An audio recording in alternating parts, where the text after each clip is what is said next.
Inception Forum on, I'll have to read it, where is it?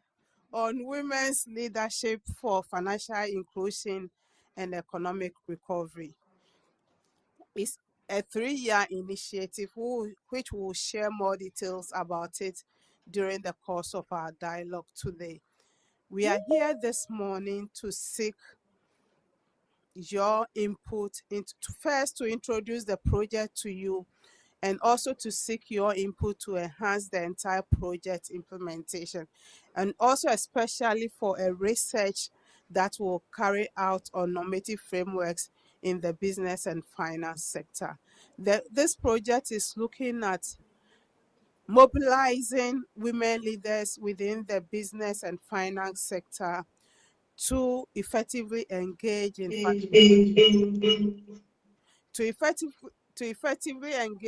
Ghana's financial inclusion agenda, and also for our post-COVID economic recovery. That's why we are here today. Before I introduce our moderator for the day, I will want us to briefly introduce ourselves so that we know who is here, and also for our online participants. Please, can we also have our online participants to introduce themselves briefly? So we'll start with those in here, and then after that, we'll also hear from our online participants. Then I will introduce the moderator. Thank you. So I'm Patricia Blackson Akakpo. I work with NETRIGHT. I think I will leave the high table. They will introduce themselves later. So please, can we start with the Victoria Mensah, Thomas Station Market Queen. Phoebe Hagen, Women in Mining. Emapia Thompson, Women in Mining. Mary Eshen. Esther Amponsa, EcoBlock Company Limited. Vera Bafo, National Development Planning Commission. Emilia Nkrumah. Please, from which? Ghana News Agency. Okay. Celestina Damoatinka TV. Gertrude Jifatovike, Issa, University of Ghana. Rebecca Addo, Women in Banking. Grace Buadu, Bank of Ghana.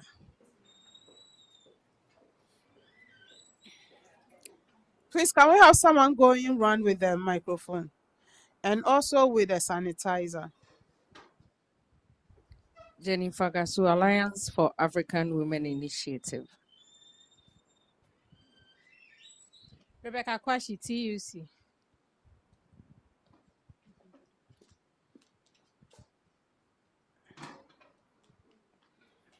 So we'll now move to our online participants. It's interesting because we said women's leadership for financial inclusion. We are introducing this project, but we have our various institutions nominating, being represented by women. I'm not saying that is bad, but we want to see so those who are on their way coming, we want to see a room full of both men and women. Can we move to our online participants?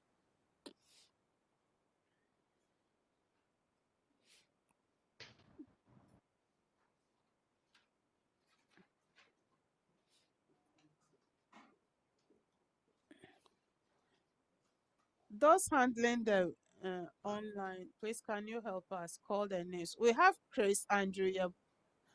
No, okay. Jennifer, please introduce yourself. Okay, good morning. My name is Jennifer from Ministry of Gender, Children and Social. We have Aaron.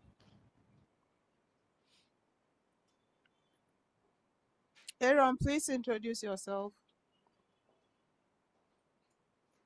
Fozia, if you are ready, please introduce yourself. Yes, my name is Fauzia Al Hassan, and I work with Right to Play. Please, can we have Francisca?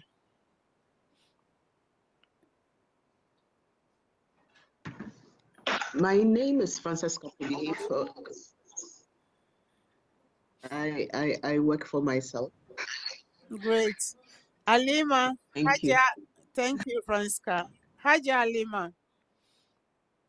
Yes, please. Good morning, everybody. My name is Hajali Masaji Tosai, Savannah Women Integrated Residency. Can we have Lillian introducing herself?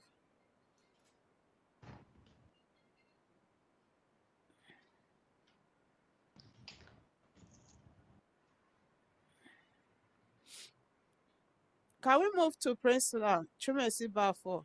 I've even mentioned the name myself. Priscilla, please, can you introduce yourself? Good morning. Good morning. My name is Priscilla Chimesi Bafo. I'm at the Department of Economics, University of Ghana. Thank you, Priscilla. Are we done with online participants? Great. So now I'll introduce our moderator for the day. She's a lawyer, a feminist, a women's rights activist. She's been in this business for over, only God knows, 25 years, older than, I'm sure her working experience is, their working experience is older than some of us in this room, right? So please, let's welcome Ms. Bernice Sam. Bernice. Good morning, colleagues. Good morning, those of us online as well. And thank you very much to NETRIGHT for giving me the opportunity to be here to share this interesting, very interesting conversation on financial inclusion post the COVID-19 pandemic. Our agenda for today is quite simple, yet interesting. So I'll just run through the agenda and then we can take it from there. We'll have a welcome address by our guest speaker, by the convener of NETRIGHT. I'll introduce her properly when she walks in. We'll also have a keynote address by our guest speaker. We'll then look at the project itself in detail, enabling us to understand the why, the how, the when, and how we can support the project to be successful in Ghana. We'll go on to look at how financial inclusion is at the moment in this country, the challenges and barriers, and how we can make recommendations to improve women's financial inclusion, particularly during the post-COVID-19 era. Then we'll close with a few next steps. I'd want to go on to look at a few forum rules. It should be an inclusive one, so permit me to use my powers this morning just to outline a few rules to guide our deliberations. I'd want to encourage all of us here in person to put our mobile phones on silence. Please put your mobile phones in silence. I'd also want to recommend that online participants put their systems on mute so we don't get behind the scenes conversations. There we have a washroom. When you take just the first flight of stairs from here upstairs, there's a washroom there that we can use. You have to pick a key from the ladies at the desk here. And we use the third room when you enter the facility. We also want to be inclusive in our conversation. So I'll encourage all of us to contribute. We all have something to say about this very important topic. So please, when it's time for conversations, you have questions, comments, please be open and let us hear from you. Usually in Ghana, we commence our deliberations with an opening prayer and we say Sankofa Inchi. So let me go back and we will start afresh with an opening prayer, and I would want to do the prayers. To deliberate on important issues such as is before us, so that we can make recommendations that can improve the lot of Ghanaians going forward.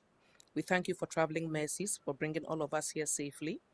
And when we leave this place, we ask that you grant us traveling mercies back to our various offices and our homes. This and many others we ask in the name of your Son, Jesus Christ, our Lord. Amen. I noticed that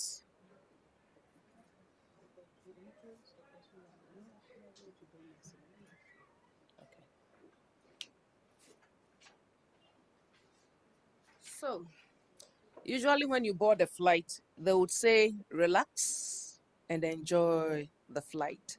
So I want to say, let's all relax and enjoy today. I'll go on to briefly introduce the person to give us the welcome address. She is Professor Akosua Dakwa, who is the head of department of the School of Information and Communication Studies at the University of Ghana. Akosua is the convener for the Network for Women's Rights in Ghana, and her passion is around issues of women at work or women in work, gender-based violence, implications of global economic policies for Ghanaian female traders of global consumer goods, Ghanaian female factory workers, and many others. She sits on various committees, including the Center for Gender Studies and Advocacy, SEGENSA, at the University of Ghana, and serves on several other non-governmental organizations and other entities in Ghana and abroad. Ladies and gentlemen, help me to welcome Professor Akosua Dakwa to give us the welcome remarks.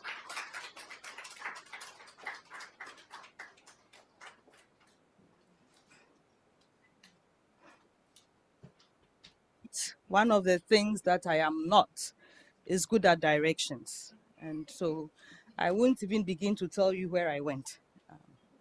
But I'm here now. So that's all that matters, right? So welcome.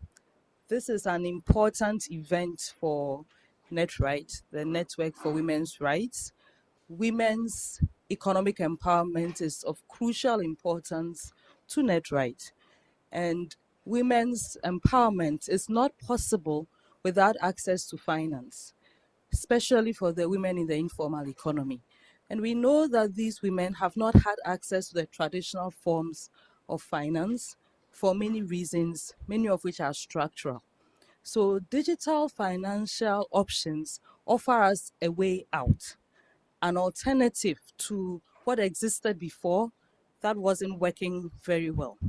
However, we find that even in this, men still find themselves where the digital has become really great pleasure that we work with the Grasa Marshall Trust on this issue of digital financial inclusion for women. It's crucial. So I'm glad that each and every one of you is formal economy and the African continent at large. So welcome and happy deliberations.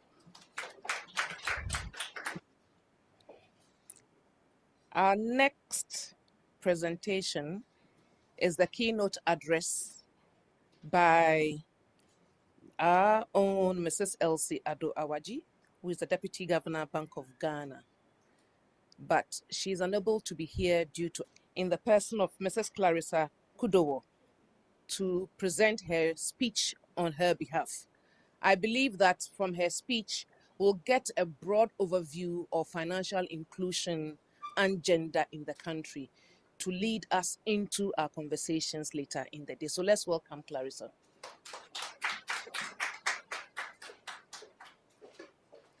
Thank you and good morning. I'm here to read Madame DGLC Awajiado's Adoawaji's speech. I read.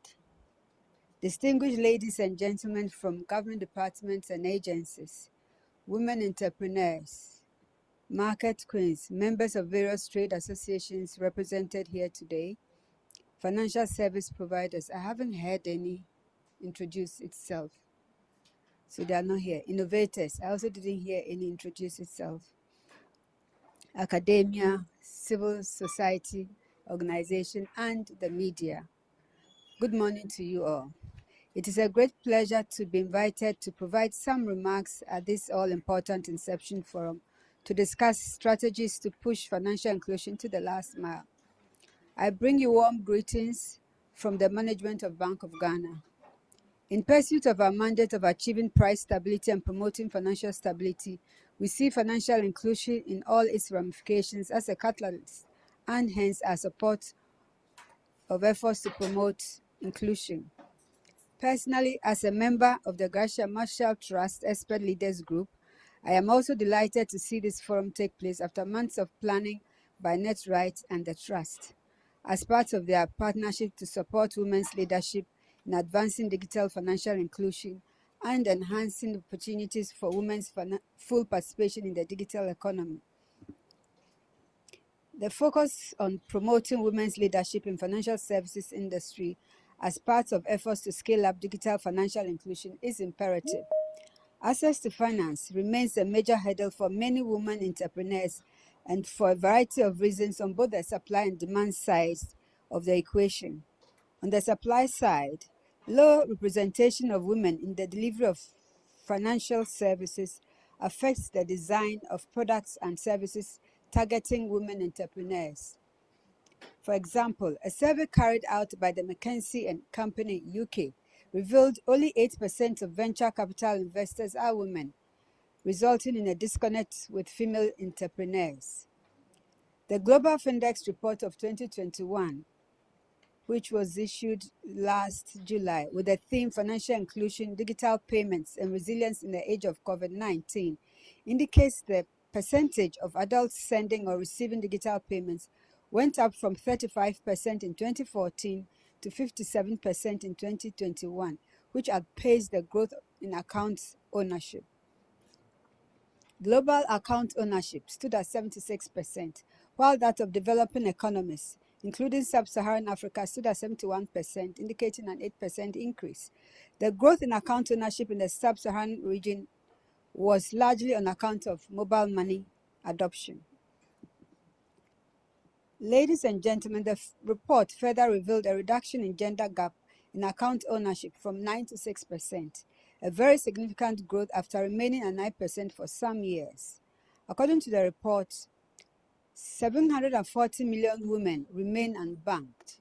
That's about 13% of adult population, and the gap barely exists for the younger adults generally. While that's from 25 years to 50% mobile money account ownership for adults. Digital innovations in mobile money services have helped to foster inclusive finance.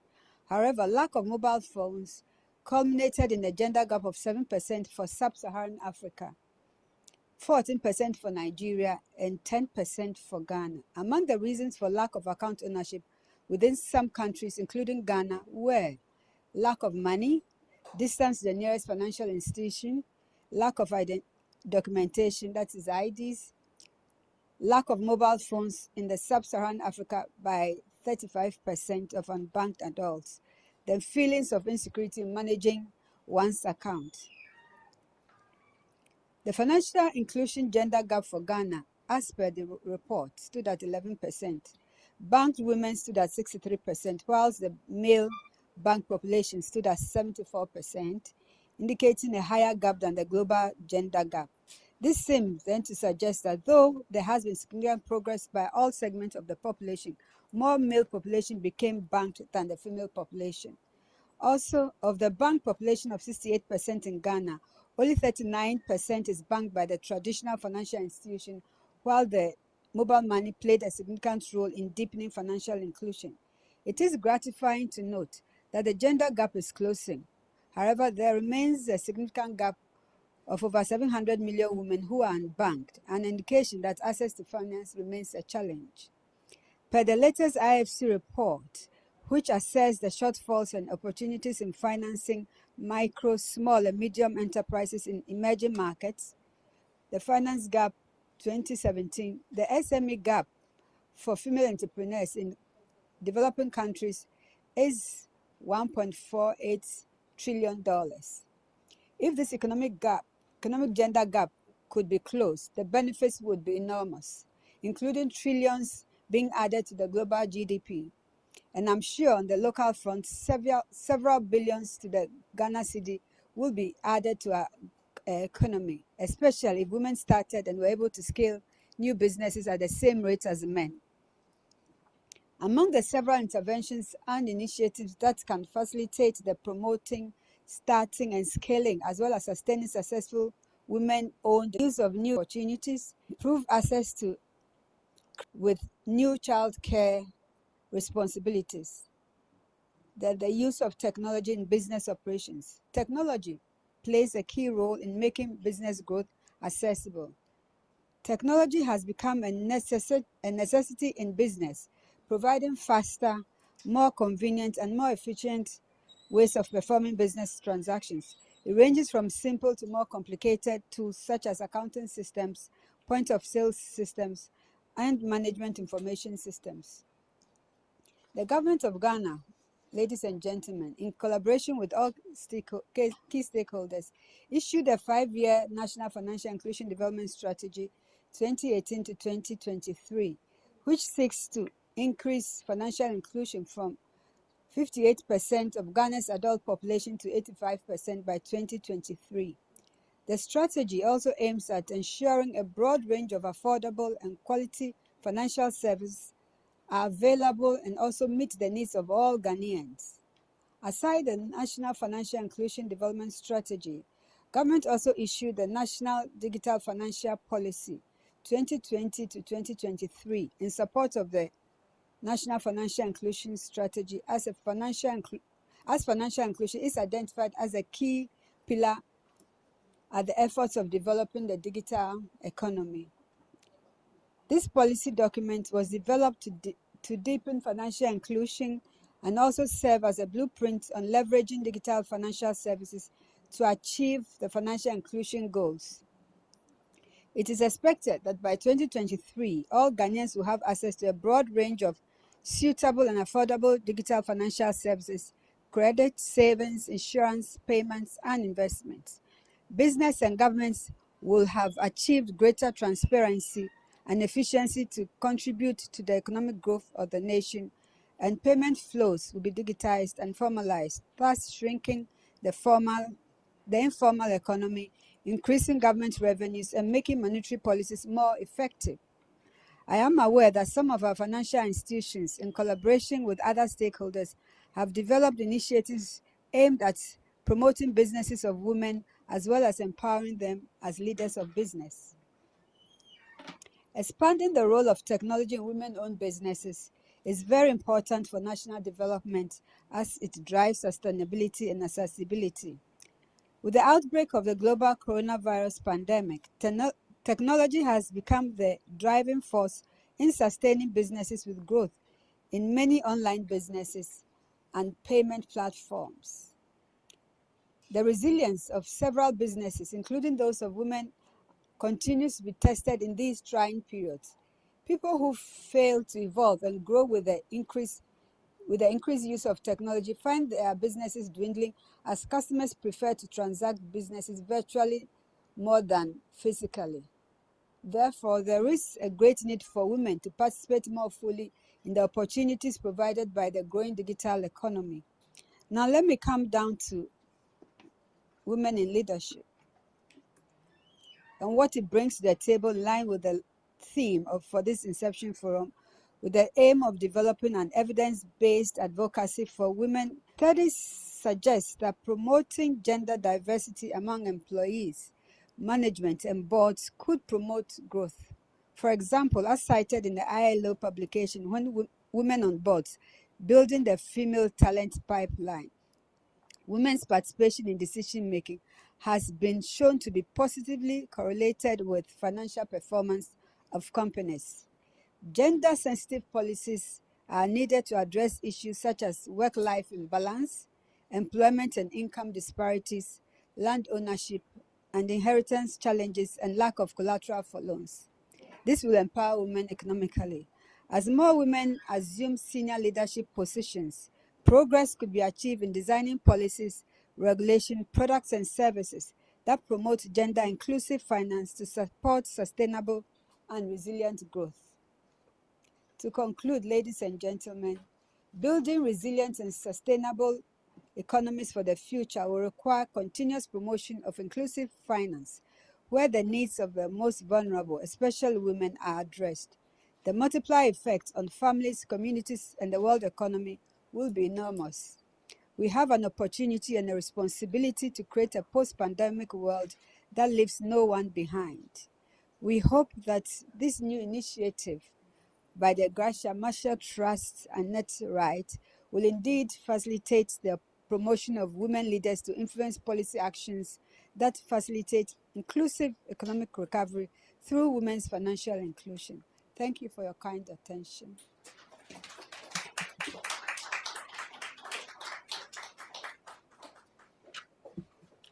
Our thanks go to Mrs. Elsie Ado-Awaji for her very insightful comments related to the theme. I'm not sure I can wear the shoes that Clarissa wore, but I will highlight a few pointers from her presentation.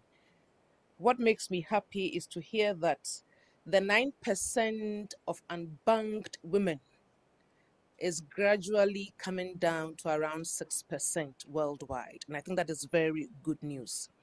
We are also hearing of how digitalization is promoting women's work across the world, particularly following the COVID-19 pandemic and the benefits that many women entrepreneurs are deriving from the digital financial systems. We also heard about how mobile money ownership in Ghana, mobile money accounts in Ghana is almost at parity between males and females, that many people have mobile money accounts and are using mobile money facilities. She also mentioned the steps that the Bank of Ghana is taking to broaden financial inclusion in this country, including a number of strategies, such as the Financial Inclusion Development Strategy 2018 to 2023, hoping to broaden the scope from 58% to 85% by 2023, and also the policy on digital financial services, where they are seeking to have more people use digital services to access credit, for payment, for investment, and many other things. And she outlined some of the challenges facing women in particular, such as insufficient money, which is always a problem for many women, long distances to some banking services, availability of smartphones for many women across the country to be able to use the services that have become very popular, some insecurities related to managing one's account. She also made a number of recommendations relating to women joining the digital economy because of the enormous benefits to the family, to society, and to the individual. She touched on leadership within the financial sector, that much as there is growing number of women in leadership positions, entities have to look at work-life balance, look at ensuring that many women are able to access collateral for their financial needs, and to be able to put in place policies and measures that can increase financial services that can lead to economic growth for this country.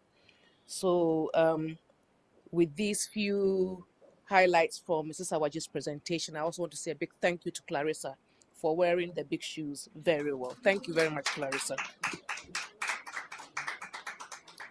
Her presentation, the keynote address, gives us a number of nuggets that will lead us into our conversation. However, to be able to ground us firmly on why we are here, we have Cynthia Sunu from NETRIGHT to give us an overview of the project. What is it about? Why is NETRIGHT doing it, and what does it seek to achieve? We also want to use this opportunity to thank the Gracia Marshall Trust very much for its financial support that is enabling Ghana to embark on this very, very important project.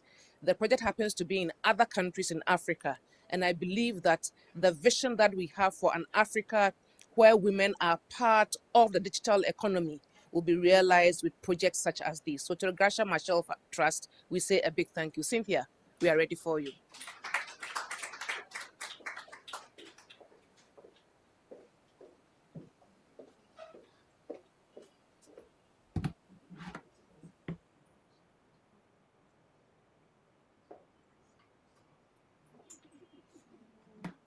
Good morning to you all.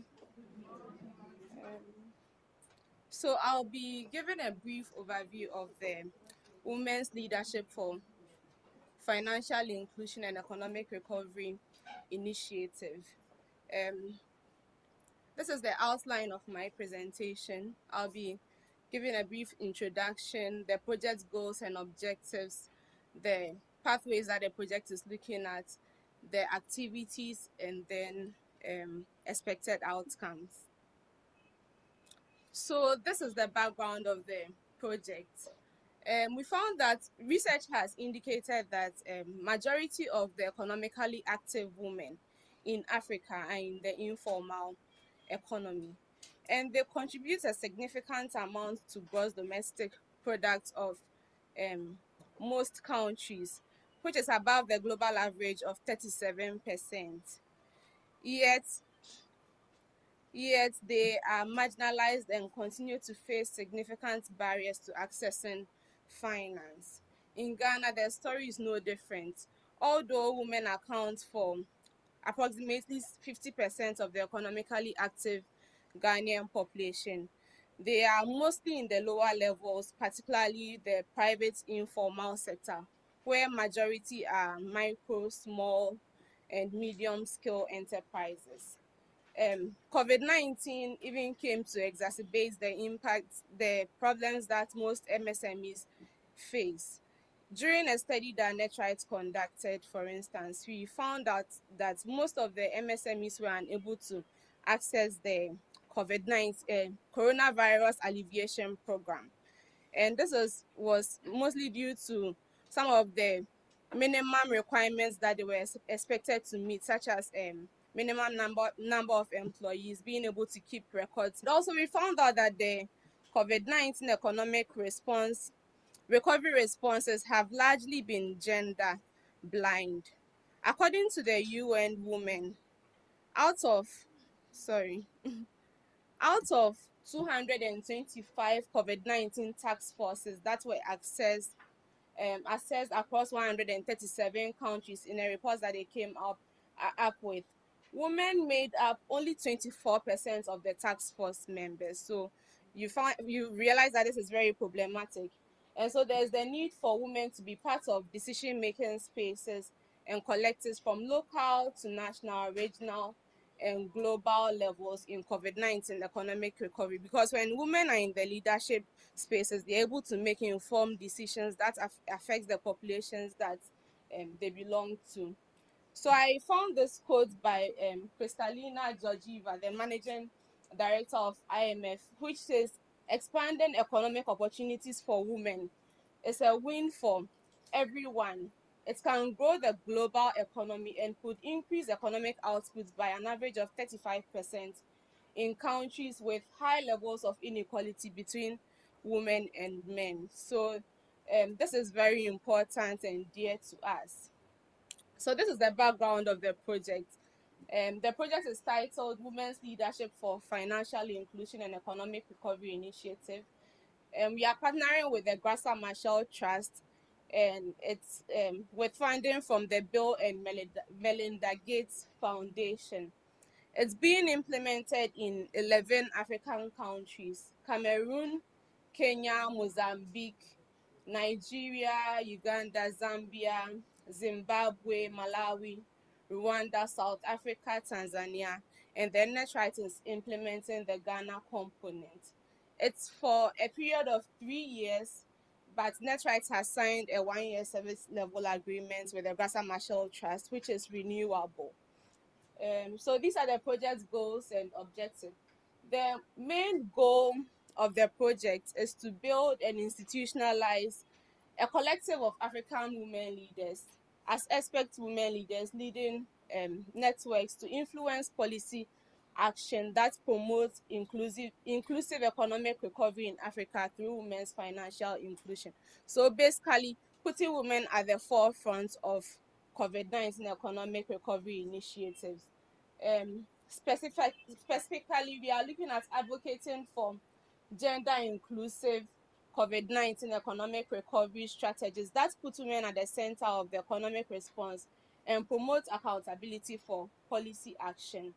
Secondly, we seek to build a critical mass of African women leaders in key economic sectors who have confidence and skill to exercise their agency and representation to advance women's financial inclusion.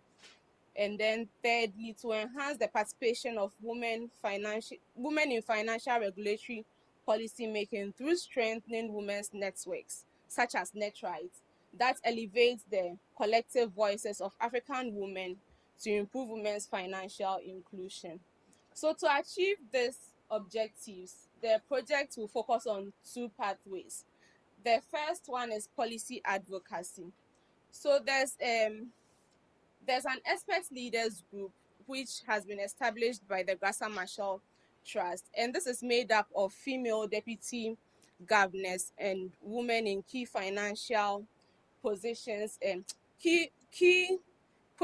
senior positions in key financial institutions, and they are made up of the expert leaders group. And this group is influencing transformation to drive an agenda that prioritizes inclusive economies and institutions that responds to the needs of women. And so for each country that this project is being implemented with, the expert leaders group will work with the networks in the countries to on policy advocacy and then to implement the project. The second pathway is looking at leveraging and strengthening network trust. So they would strengthen the capacity of the various networks in the countries to be able to undertake the policy advocacy aspects of the project. So under the pathways, there are various components. The first component under pathway 1 looks at advocating for women inclusive COVID-19 economic recovery responses. And under this, there will be evidence building for an informed advocacy agenda. So we would undertake a research on current government's COVID-19 response initiatives and whether these are gender inclusive, access the gaps, collect gender disaggregated data, which would also inform our advocacy. Secondly, there will also be setting the agenda standards and norms. So there will be some standards that will be set to kind of monitor progress and activating multi-sectoral forums for engagement and strategic partnerships.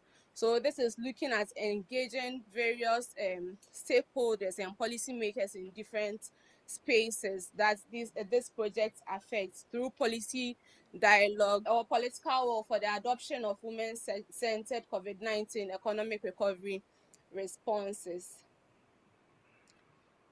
Components under this would be advocating for 40% women's representation in COVID-19 economic recovery response task force.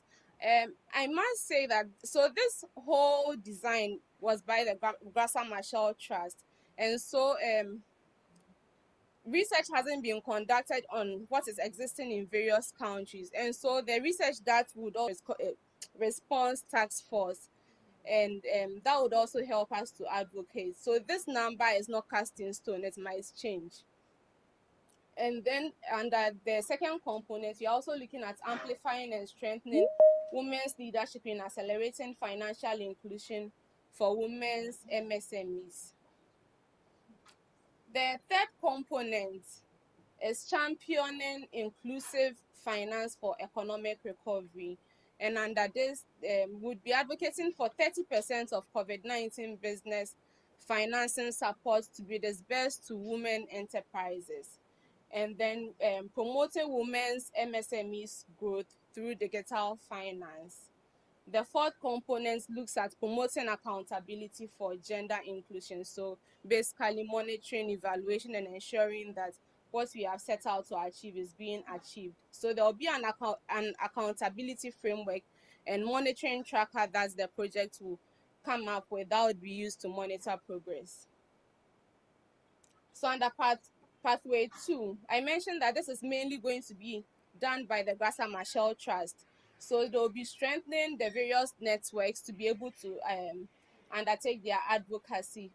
And this will include capacity building support for development pathways for the networks in the various countries, and then bolstering the functioning of the network steering committees. In the other countries, the GMT established the networks themselves, and so they would be building the capacity of the various steering committees in different aspects. And then also there'll be building a community of practice on women's leadership to support networks and women's advocacy groups. So this is kind of like a peer-to-peer learning mechanism for the projects, where different countries come together and then learn from each other and then build on the learnings. So these are the activities for the first year. We have already set up a technical advisory committee. We identified various groups, and the TAC has had its inception meeting. That was last month. Currently, we have shared an expression of interest on the research that would be undertaken on the gender analysis of normative frameworks in Ghana's financial inclusion between September and October. And then throughout the duration of the project, we'll be having various media encounters, radio discussions, TV discussions to share the findings with different people. And then between February and then April 2023, would have a multi-sector stakeholders national forum on women's leadership for financial inclusion in the economic recovery agenda. Then would have an information that exists in the business ecosystem that they can take advantage of. So these are the expected outcomes of the project. That firstly, country-specific gender transformative financial inclusion and economic recovery framework will be adopted by governments and multi-sectoral stakeholders in 5 African countries. So the GTFIER will be a framework that the ELG will push as the African Union level and push to ensure that governments adopt this framework.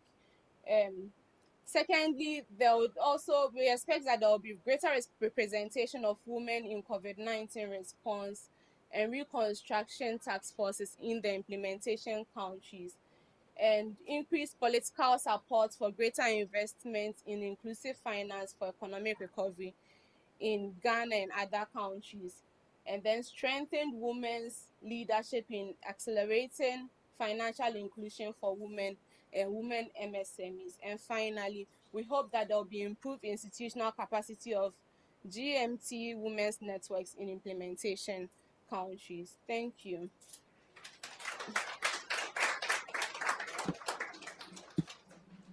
Okay. So we'd like to take questions, comments. Thank you, Cynthia. It's time to have comments, but you can see this is not the typical NGO project. This one is totally different. It's about a topic which is very important to all of us in this country, not just those in the MSME sector, but everybody, in how we can participate in ensuring that more women are part of the financial inclusion agenda and the targets that the Bank of Ghana has set for itself, as well as how we can get more financial support for women entrepreneurs in this country. So I'm excited about this project because of its innovation. It's new, it has very grand objectives, and I can't wait to hear what the results will be in the course of the 3 years. So ladies and gentlemen, including those online, the floor is open for any questions or comments that will help us understand this project the more.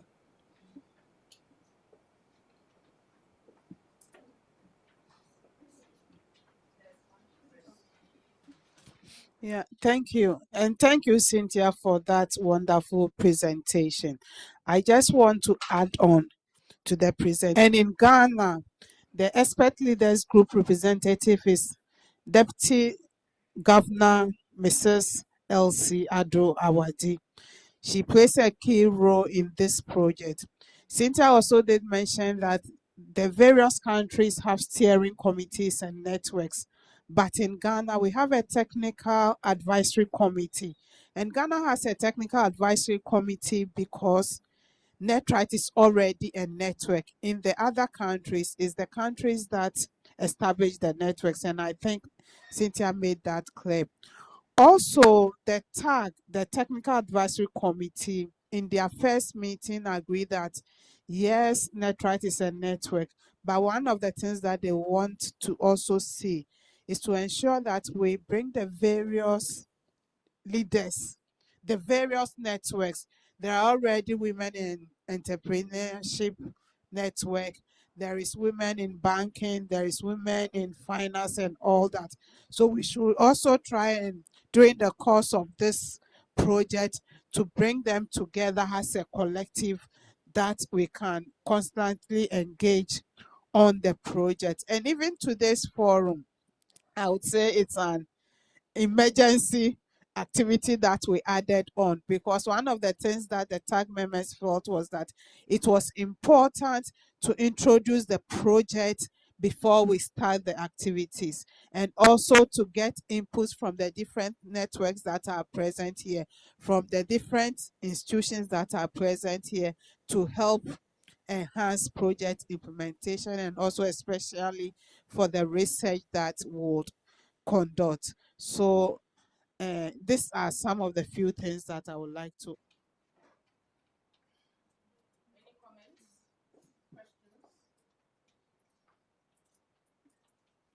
Any comments or questions from colleagues? Yes, ma'am.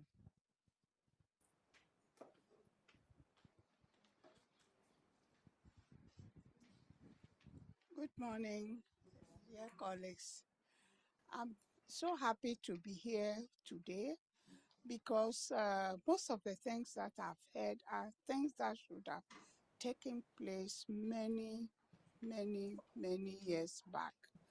Because we do things individually without coordination, without linking. Everybody going parallel with not only government, but the UN system also does the same.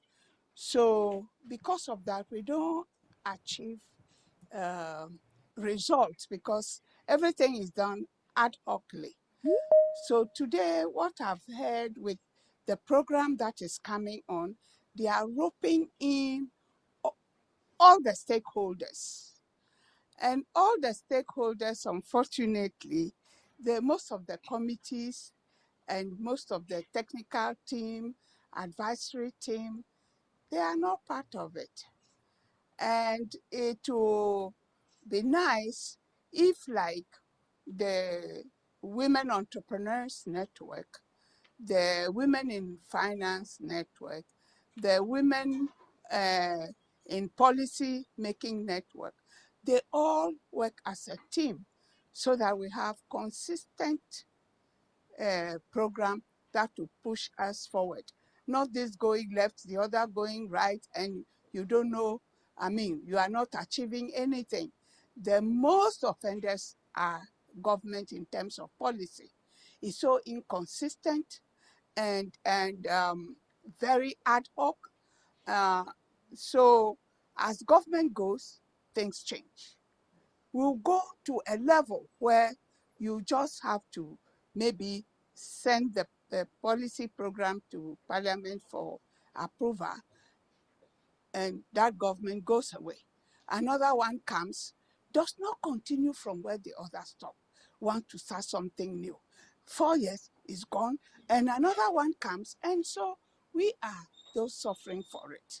So we must put our feet down and be consistent ourselves and build a strong team that will, as you advocate, you also lobby, because if you don't lobby, things will not go right. Thank you very much, ma'am. May we know where you are coming from, please? Your name? I'm Lucia Kwachi, the president for Ghana Association of Women Entrepreneurs, Gawi. Thank you, Auntie Lucy. Any more comments, please? We'll take about 3 more, then we'll move on to the next session. Okay. Any online? Yes. Can we? All right, let's take one here, then we'll come to those online. Okay, so thank you very much for this project, for initiating the project, and I'm happy to be part of it. And one thing that I wasn't clear is with the scope of the study, and I wanted to find out, knowing how COVID-19 impacted women along the border towns, will the study address or include those women? Would it cover that to that extent? That's what I wanted to find out. And then if you could expatiate on the methodology again, that would be grateful. Thank you. Yeah, I think one of the reasons for having this Inception forum, it's also to solicit ideas on what the study should follow on and should focus on. So we are happy that you are bringing this up, because I think it also came up in one of the discussions, the first meeting that we had, it came up. So it's good that you've brought that on. What the study is looking at is to look at the existing policies. So when our keynote speaker, on behalf of the keynote speaker, when the presentation was being made, I said that, oh, great. She's mentioned a lot of the policies that we need to look at. NETRIGHT has already done a study on COVID, but I think those will be further, because that was immediately when COVID happened. So I think it will also be important for us to look, when we are discussing with whoever gets the contract, that they should also look at that area. So thank you so much for that input.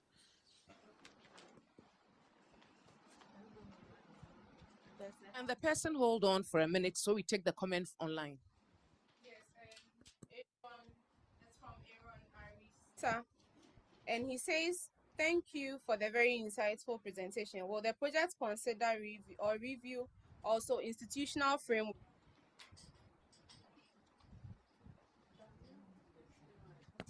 Thank you for the comment, Aaron. Yes, and it's one of the focus of the research. It's looking at institutional frameworks. So it's one of the focus. Thank you, NETRIGHT. Thanks for the initiative also. It's just an information that TUC has also done some research on COVID. Two research, one on the general on COVID. So when doing the research, you can contact the Research Institute of the TUC to give you information. Thank you. Thank you very much. I think we'll, yes. Insightful presentation. When Madam was giving her address, my name is Deborah Freeman, General Secretary for the Union of Informal Workers Associations, UNIWA, and also President for Africa. Women are left, the national IDs, issue for us. And then also lack of mobile phones. Well, and so I am interested in the ID thing, and if this project can be used to address this. And also let me ask, for these inclusion, can this project be used to address them? Thank you very much. I am going to spare Madam Clarissa the response. What is happening now? What are the challenges, barriers that women face that can support the project? So I hope you are all right and we can go into that conversation later. We'll take the last comment. Thank you. Thank you very much. My name is Rita Kusi Chrema, and I'm from Ghana Federation of Disability Organizations. First of all, I want to thank NETRIGHT for this initiative. It's a very important one because it has to do with all of us. My point has to do with meaningful inclusion. How do we ensure meaningful inclusion in the implementation process and the targets? Usually in such initiatives, there are temptations to put women in that bigger bracket, but there are more of us who are more vulnerable, women with disabilities, women in remote communities, how to reach communities, ensuring access to information, their involvement and benefit from the project is critical. So this is just a brief comment. The other process of the day will open up more for our contributions. Thank you. Thank you so much, Rita, for that comment. Obviously,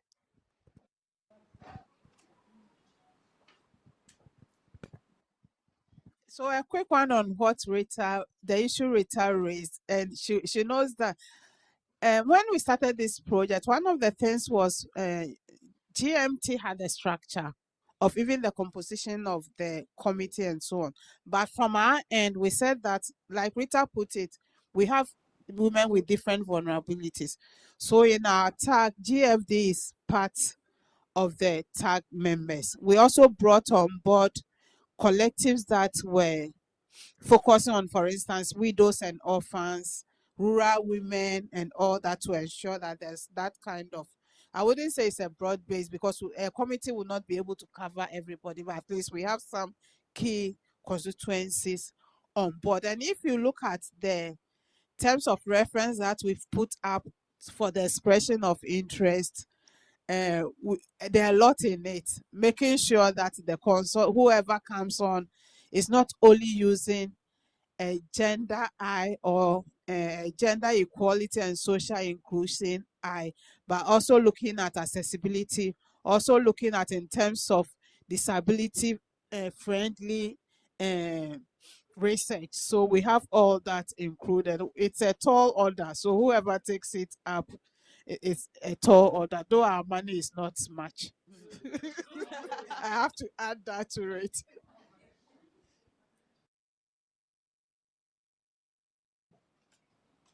thank you, Patricia, for your contribution. We want to move on to the next segment of this agenda today, which is the more interesting one. So I would want to be like a teacher and move away from the podium because we want everybody to participate, both in person and online. Our keynote speaker mentioned a number of things, and we've heard from digitalization, digital financial services. For our purposes, when we say financial inclusion, just that, what do we understand by it? What is financial inclusion? And why is it an issue? We'll come to the why. But just to get us all on the same, at the same level, what is financial inclusion? Not from Bank of Ghana, but from us here, from our lady from the Tema Traders Association. What do you understand by financial inclusion? Anyone, please. Oh, if we don't talk, we won't go. So we have to talk. We can't support the project. Okay, to my understanding, supporting anybody, how you spend your money, how you account for your money, and all that. Thank you. So she has situated financial inclusion on the self and decision-making control. Yes. Yes. Then we'll come to the lady in front. Yes. Let me just add one thing. My understanding is that you should have availability of funds and also be able to access funds yourself and access for others. So she's also looking at the self and now pushing it a bit further into others. Accessibility of funds. So it's all about money. Let's hear our lady here. And then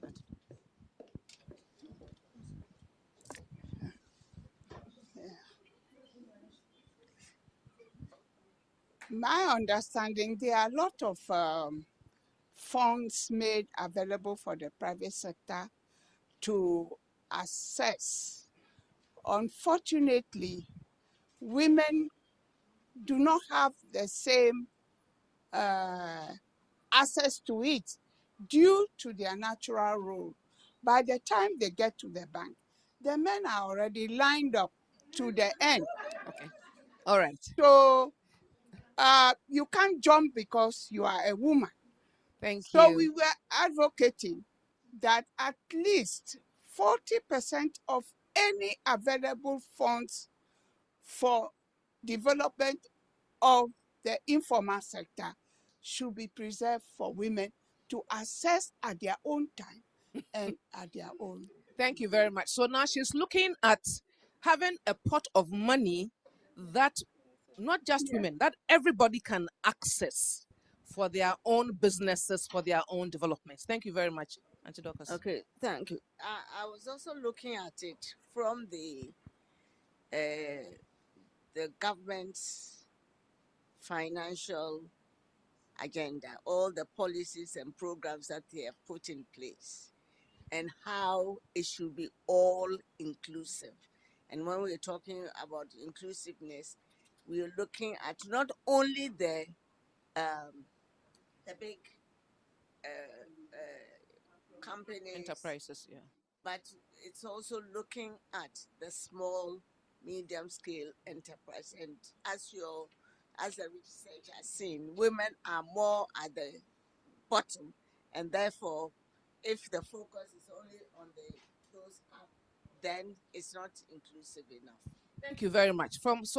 Did anybody have the hand up? I hope I haven't missed anyone. Okay, there's a lady who will take the last comment and then we'll wrap up on this. So I think I'm also looking at how systems, policies, and processes are made available and accessible to women to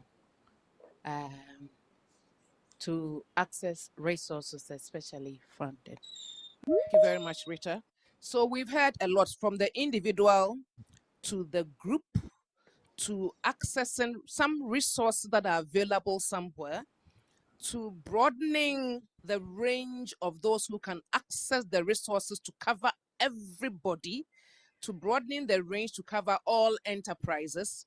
We've also mentioned the systems, the policies, the facilities that are in place to make the accessibility a reality. So we'll wrap up this little conversation by now coming to Bank of Ghana. Ideally, finance should have answered this, but Bank of Ghana is here to give us what the definition is. Thank you. Thank you. If you remember in the speech I read on behalf of the Deputy Governor, I mentioned the National Financial Inclusion Development Strategy. That strategy is a project for Ministry of Finance. We are just one of the stakeholders who drafted the strategy.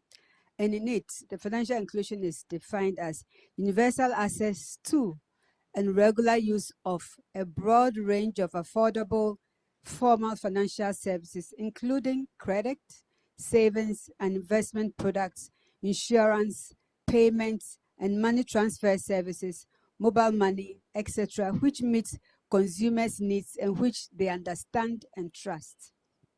Under this strategy, there were 5 pillars that were established to promote the broader access to affordable financial services. The 5 pillars are financial stability, which is to ensure that there's a sound and stable financial sector capable of facilitating and sustaining a sustainable financial inclusion. Then the second pillar is access, quality, and usage of financial services. Then the financial infrastructure itself, through which financial inclusion will be driven. Then consumer protection. You always hear about consumer protection. When you use the services, you should have the assurance that your needs are well protected. Then the capability to use the service. Thank you.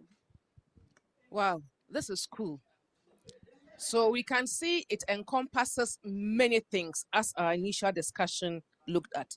So for the layperson, what she's read out nicely, that covers services, that covers accessibility, the quality, the protection of consumers, the regulatory or the normative framework in terms of laws and policies, as well as the monitoring of what happens. Question, how are women accessing those services? So what financial services, just maybe we are right, maybe we are not.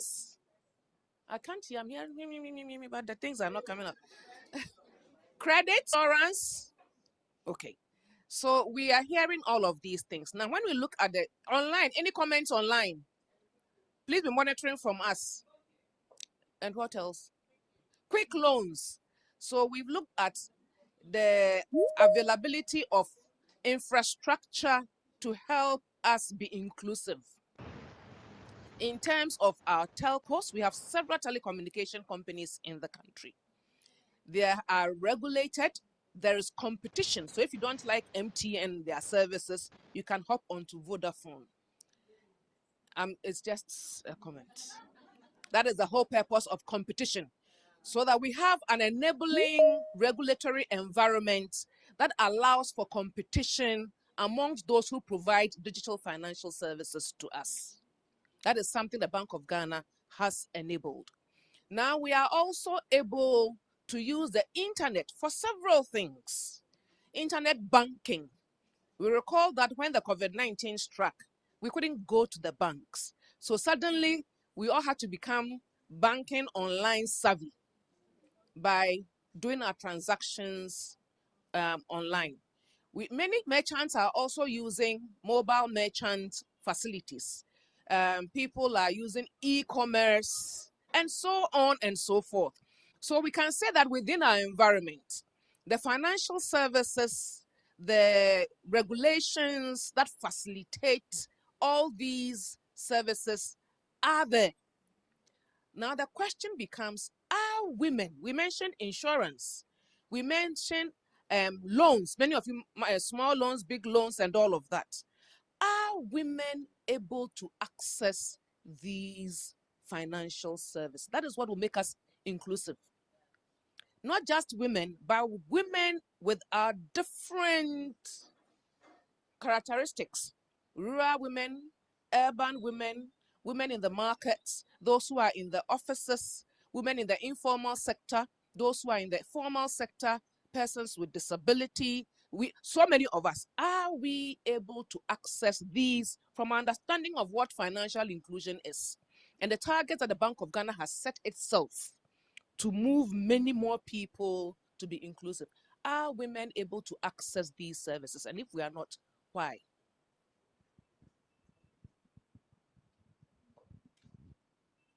Madam, should I come to you? Loans.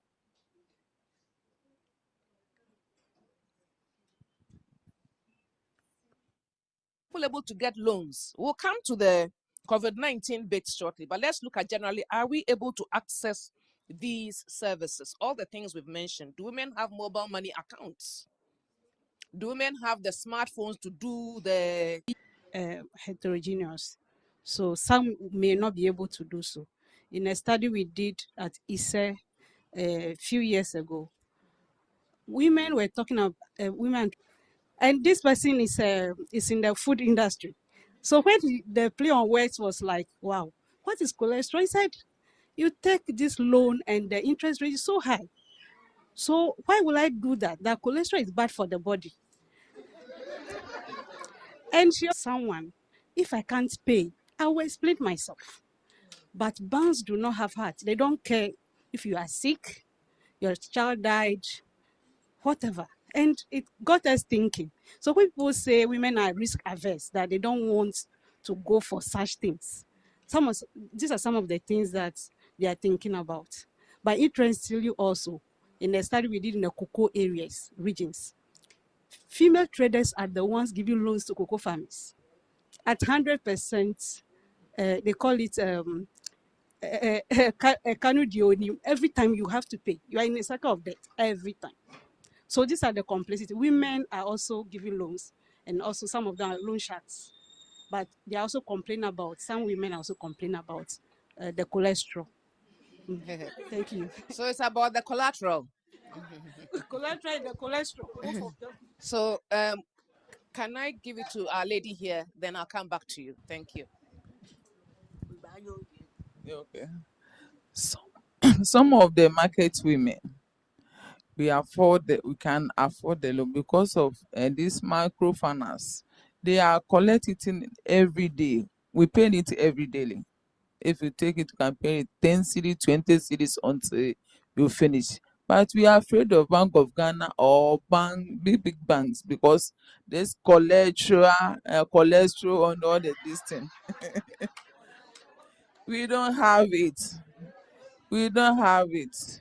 That's why. So now they can make it affordable to us to come to get some. Very much. So we can see how bad cholesterol is in our system. So yes, ma'am. Thank you very much, ma'am. Okay, I'll say yes and no. Yes, in the sense that we do give the women loans, but we haven't lowered the requirements for women because they are women. We have to relax some of the requirements to enable them acquire the loans. When you walk into any financial institutions, the requirements are there. If you meet it, they give it to you. If you are a man and you meet it, you get it. If you are a woman and you don't meet it, you don't get. So I'll say it's available for people who meet the requirements. If you don't meet it, they are not going to do anything about it because of, trying to involve a lot of women. We want to relax some of the rules to get them on board. So I think that is the I think situation. that is a very, very important point, that the banking sector and accessibility of money for a business is gender neutral. And that is something that we must flag and hope that through this project we can begin to change some of these things. Yes, who has the microphone? Please, I'll come to you later. Can I? Okay, so And I want to come to my left side also. Petra. for me, I would take it like yes and no.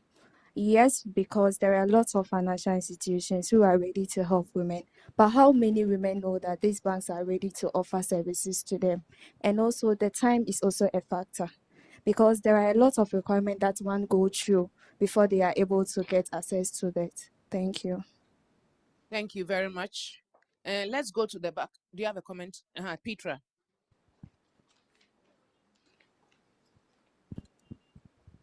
Thank you very much. My name is Petra Dugavs Johnson. I work with Ghana Integrity Initiative. I think that many women are able to access financial services, but there are also many women who are not able to. For instance, we've done some work with some female entrepreneurs, thanks to Auntie Lucia, and we noticed that some women do not know that even registering your business, paying your taxes, being able to show that you pay your taxes, you are legally registered, are some of the requirements for being able to access certain loans or certain initiatives like the COVID fund that came up. And so I think that in everything that we do, and on this project also, we should be able to include a lot of the women, give information so that it doesn't look like we are favoring one gender over one gender, but perhaps doing certain things right could also give us an upper hand in accessing financial resources. For instance, we also notice that women paying taxes, they want to pay, but they are not aware of what platforms or how to do it, because for them going to queue at the GRA is not an option for them because they don't have time to leave their goods and go and queue to pay taxes. But then when we educate them and we told them that there are various platforms that you could use to pay your tax while still engaging in your business, they were willing to access those services to pay taxes. And so I think that information is key so that women are able to also access the many financial services that exist. Thank you. Thank you very much, Petra. Okay. Richard. Online. Hold on a second. I'll come to you in a minute. Okay, so speaking for women with disabilities, I think for us it's been the low confidence in us as women with impairments. So institutions see our impairments first and not what we can do with the resources we're coming for. And so it also lowers our confidence levels to take up opportunities that come up our way. You will take a comment online.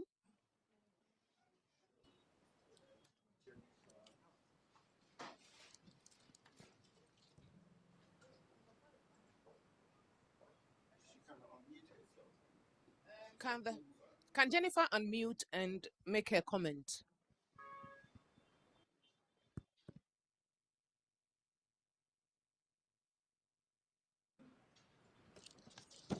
Jennifer, we are ready. Hello. Yes, please go ahead. Yes. So I think I agree with my sister that there should be more education for the ladies, especially women, and it all boils down to financial literacy. Achieve financial literacy without financial literacy. So I think there's some financial literacy. Women should know why they should um, be included financially, why they should have savings, why they should have insurance, pensions, and how to get loans, how to repay. So I think when there is financial literacy, it can be achieved. Thank you. Thank you very much, Jennifer. I want to make a little correction before we hear from Professor Dakwa. That is the Ministry of Finance that sets the financial inclusion targets. And we have quite an ambitious target to get more of us to be inclusive. And the Bank of Ghana has supported with the drafting of the strategy for financial inclusion. So, Prof.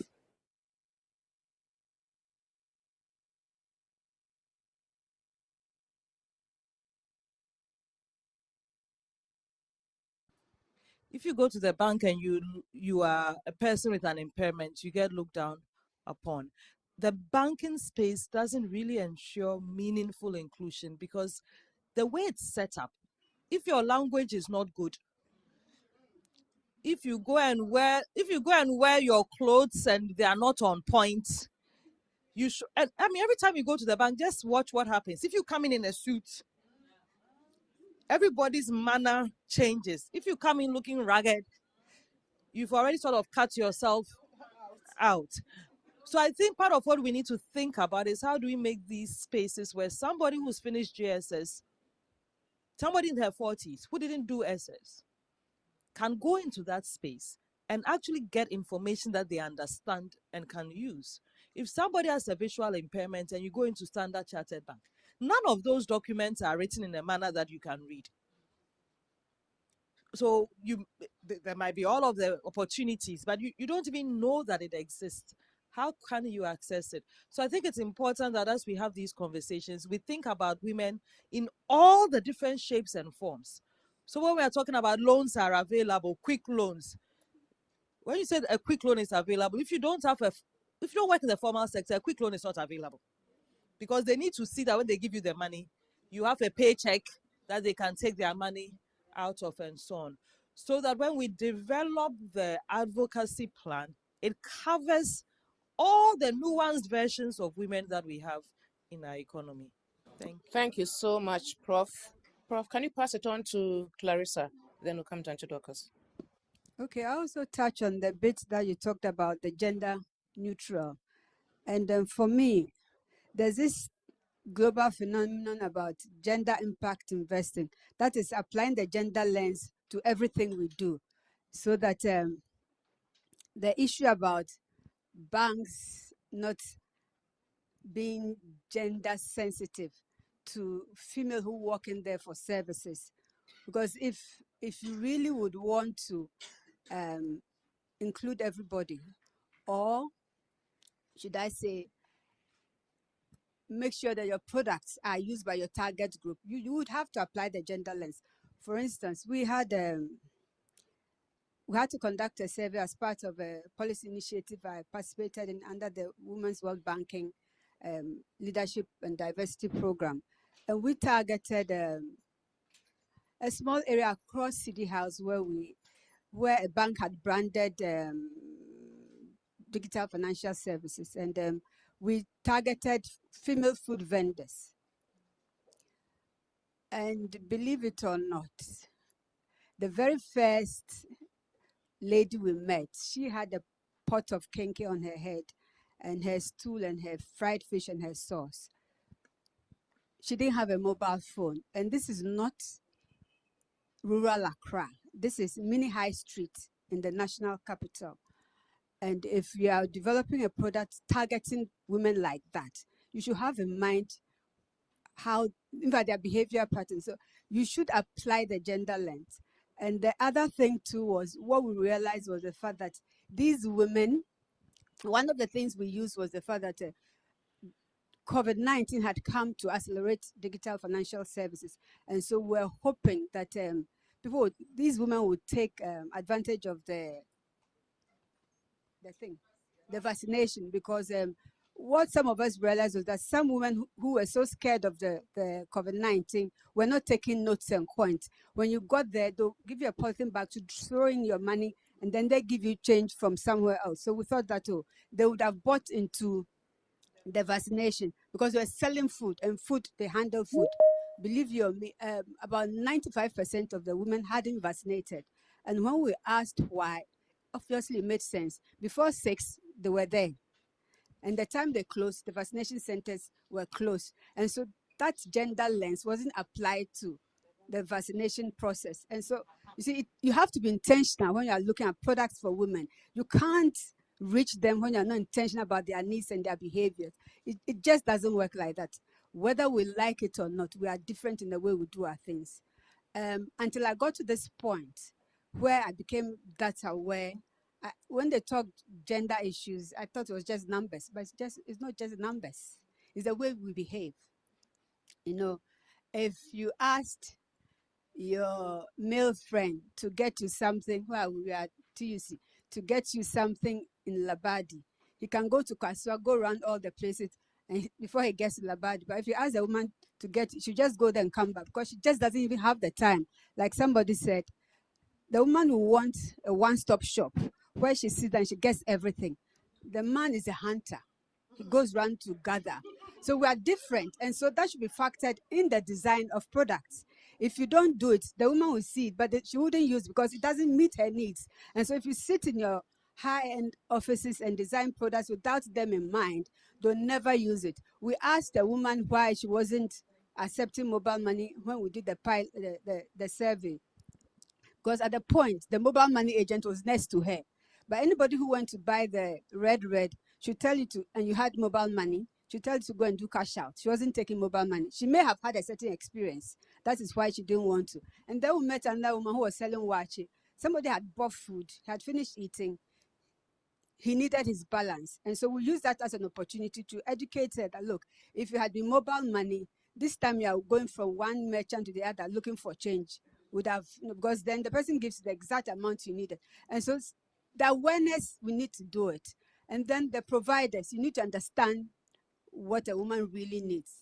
Because whatever you design, if it doesn't meet her needs, it won't go far. As well as our male champions, we need the male champions to buy into what we really want. I had the opportunity to talk to 2 male fintech companies. They were CEOs. After I'd gone through a certain orientation about gender. And when I finished, you won't believe, because I was looking at the product they designed. Once reaction was, now understand my wife. You see, he personalized what he learned from it. So I asked him, what was it? And he said, when I call, she picks it. But when I send messages, she doesn't mind me. The whole day, she wouldn't respond to my messages. So I asked, how many kids do you have and what are the ages? So 3 months to 6 years. I said, obviously, 3 months to 6 years, her hands are full. She just wouldn't have, somebody's tugging at her top, somebody's holding her leg, somebody's in her armpit. She wouldn't have time to stop and respond to your messages. She's not a side chick who's always waiting for the messages to drop. There are 2 different things. And so when you're developing the products, you should be mindful. You should also know the life cycle of a woman, where she is in life and the type of product she needs. So it's not one cup fits all. No, we're all different and at different stages of life. So that's when we need to apply the gender lens in everything we do. Thank you. Thank you so much, Clarissa. Auntie Dorcas, who has the microphone, please? I'll come, ma'am. You wrap up for us. No, I haven't forgotten you.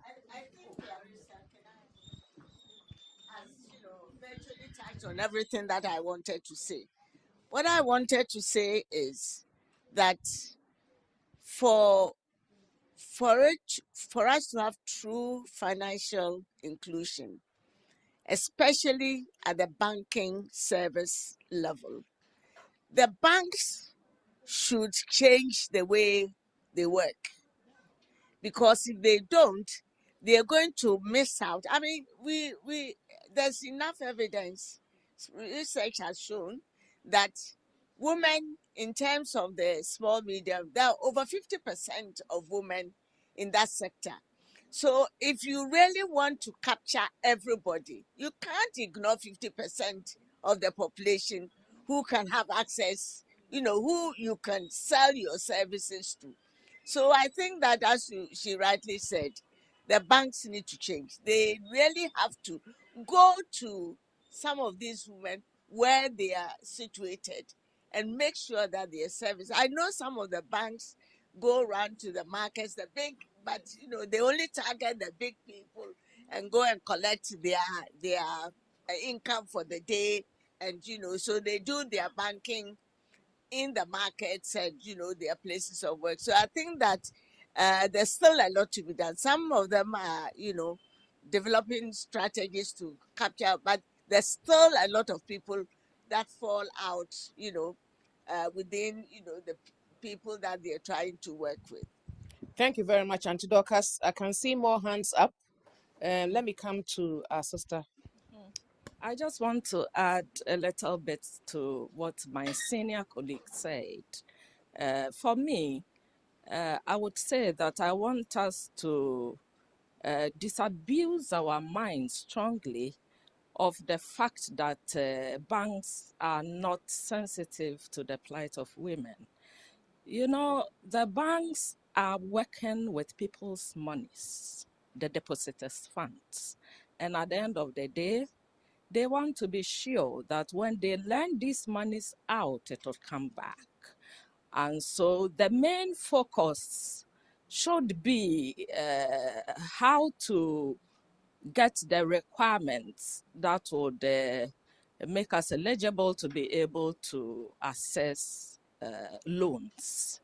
Women, there's a large percentage of illiteracy among women. And how women are, our way of thinking and the way we do our things. Most are petty traders, and they only get themselves, so much indulge in one thing they're doing. Somebody is just interested in his petty trading, and like the government even came out to say that everybody should do Ghana card. We have people who are not just ready to leave their job, even for one day, to leave what they are selling, to go and queue to do the Ghana card.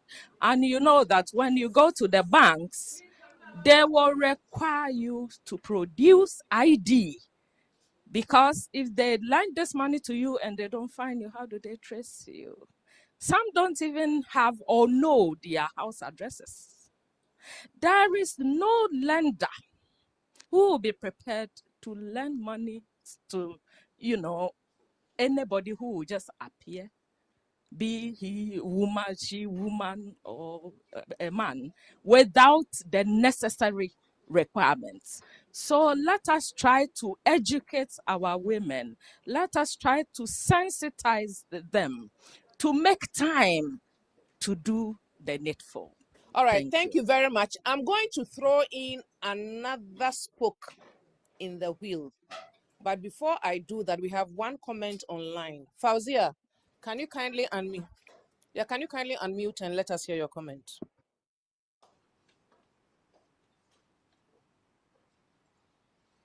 Yes, thank you very much. Can you hear me? Yes, go ahead. Okay. I just wanted to add that it's also very important that we empower these women with social skills that will build their confidence and self-esteem to be able to access some of these financial services that we are talking about. Madam just mentioned that there are requirements they need to meet. And we all know that we are in a society where a lot of cultural factors continue to determine the path and ways on how women behave or are handled in society. So we should be deliberate. And I just want to also mention that the projects at least target some women to empower them with the skill to be able to challenge themselves and then meet the requirement that Madame mentioned, so that just being a woman in a socially constructed community doesn't deny you opportunities, or they don't be the reasons you can't access opportunity. So we need to give us the skills to challenge ourselves to do more than we think we can. Thank you, Fauzia.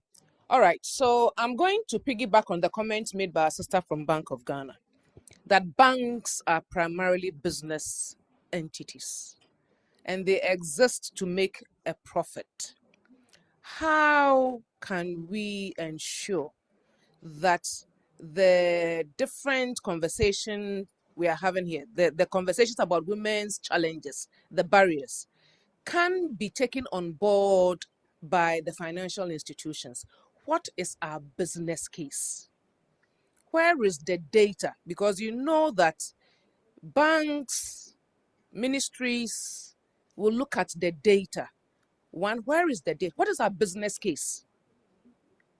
We had a lot of hands at the back. So can we add that to the comments? What is our business case? How can we get financial institutions, which are business entities, which put in a lot of money to get the branches and the infrastructure, the fiber optics, and all of those things to make our lives a bit easier?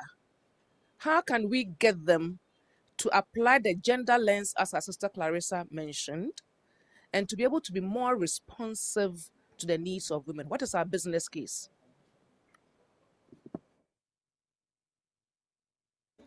Okay, I'll start from the back and come to the front. So our sister in the green dress, please.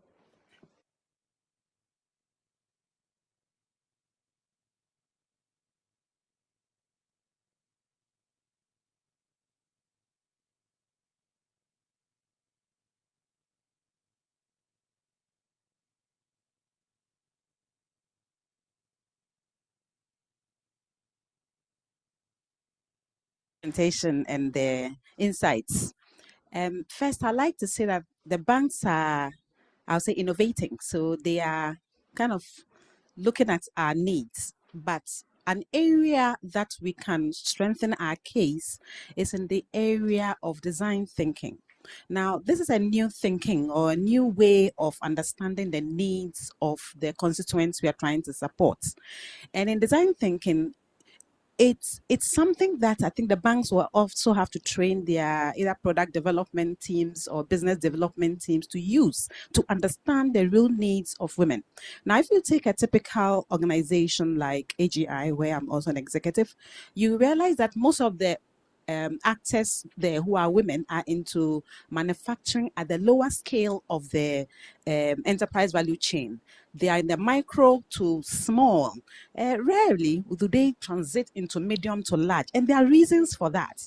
And I think the bank should take time to do research to understand why they don't get to that level. What are the barriers, so that in designing products, they look at it from across the whole continent, so that they don't just do products for micro enterprises. It turns out to be very expensive because they design just for micro enterprises. So you see that the micro, small, and what do you call it, the non-financial bank institutions are helping this target, but at a very high fee. What can we do to ensure, to understand their needs, so that we don't end up impoverishing this group of people at that level? So the banks need to apply innovative approaches to understand the needs of women.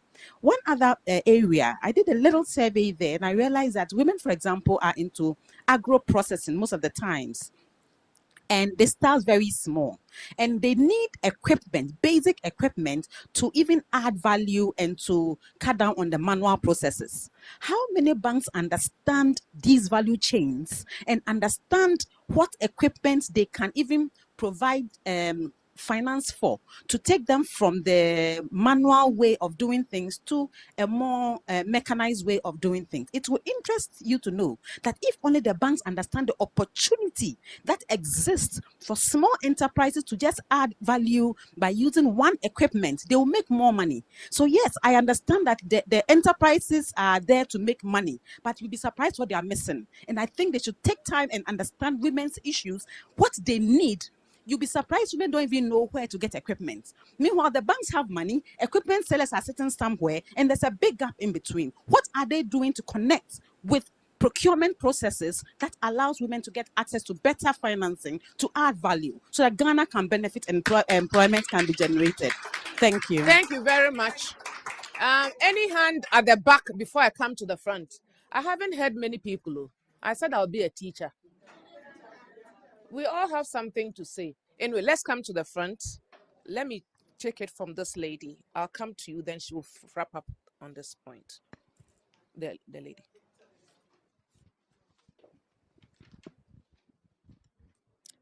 Mpacho, me pese minka bibi fa Bank of Ghana mame na asem no ho. Memre bia na moko kasa na musi ma dwadefo ma no ye illiteracy. Nti na mo nti bibi ase. Nya saa wo. Nya saa illiteracy so oton ade to school fees ama wo ye ukodu pempen so a wado yi. Nti ye position no omo respect ye. Obi ba be gina w'anim ato ade. Or obehwe ne calculatable, but me and me to the bi anto ansa obehwe no me ho ma ho asesa dada. Ono na me choose say me ye. Nti so obo no mo fa ma ye ba. Thank you very much. I'm I'm not cutting you. Can we, through this project, find nomenclature, some words that we can use to address her point? Thank you, ma'am. Go on. Okay. I see Ghana card no, ye be sorry akoye no. Yeah. No. Ebinom aye more than 3 months ni ye sankan ye. I say won ko hia hye, won ko aha, ya kosa, ebinom akosa, omusankan. Obinom sika wo bank na ne ba akọ school, opesika de akọ school fees. Wa de Ghana card ya ti sa ne sankan. Enye ye o, ye so ye pese say ye ye, but akasa ye sabeka, ye pese ye. Afi Bank of Ghana. Well, mama na ka say we for no microfinance for no mo nya sika.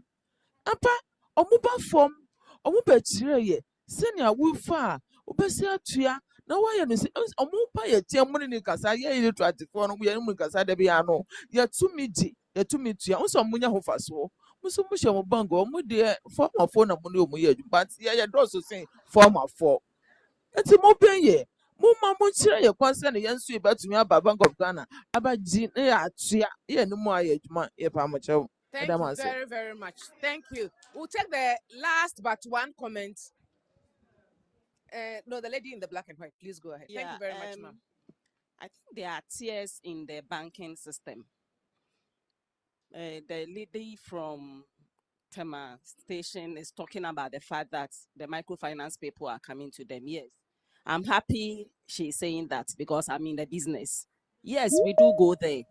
But I would want to say that it's for the time being, because now that BOG is insisting on certain things, we cannot relax our rules to include some of these women. We are in the business. BOG is saying that we should get Ghana cards. Now we can't even open accounts for these women.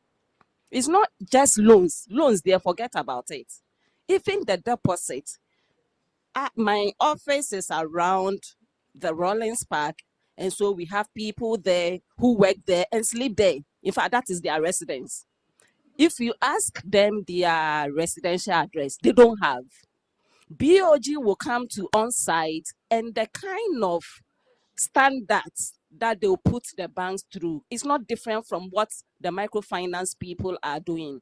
But I think the level of people that we deal with, they should be able to understand some of our situation, because the level of the people that we deal with cannot go to the banks, their mode of operation and all that.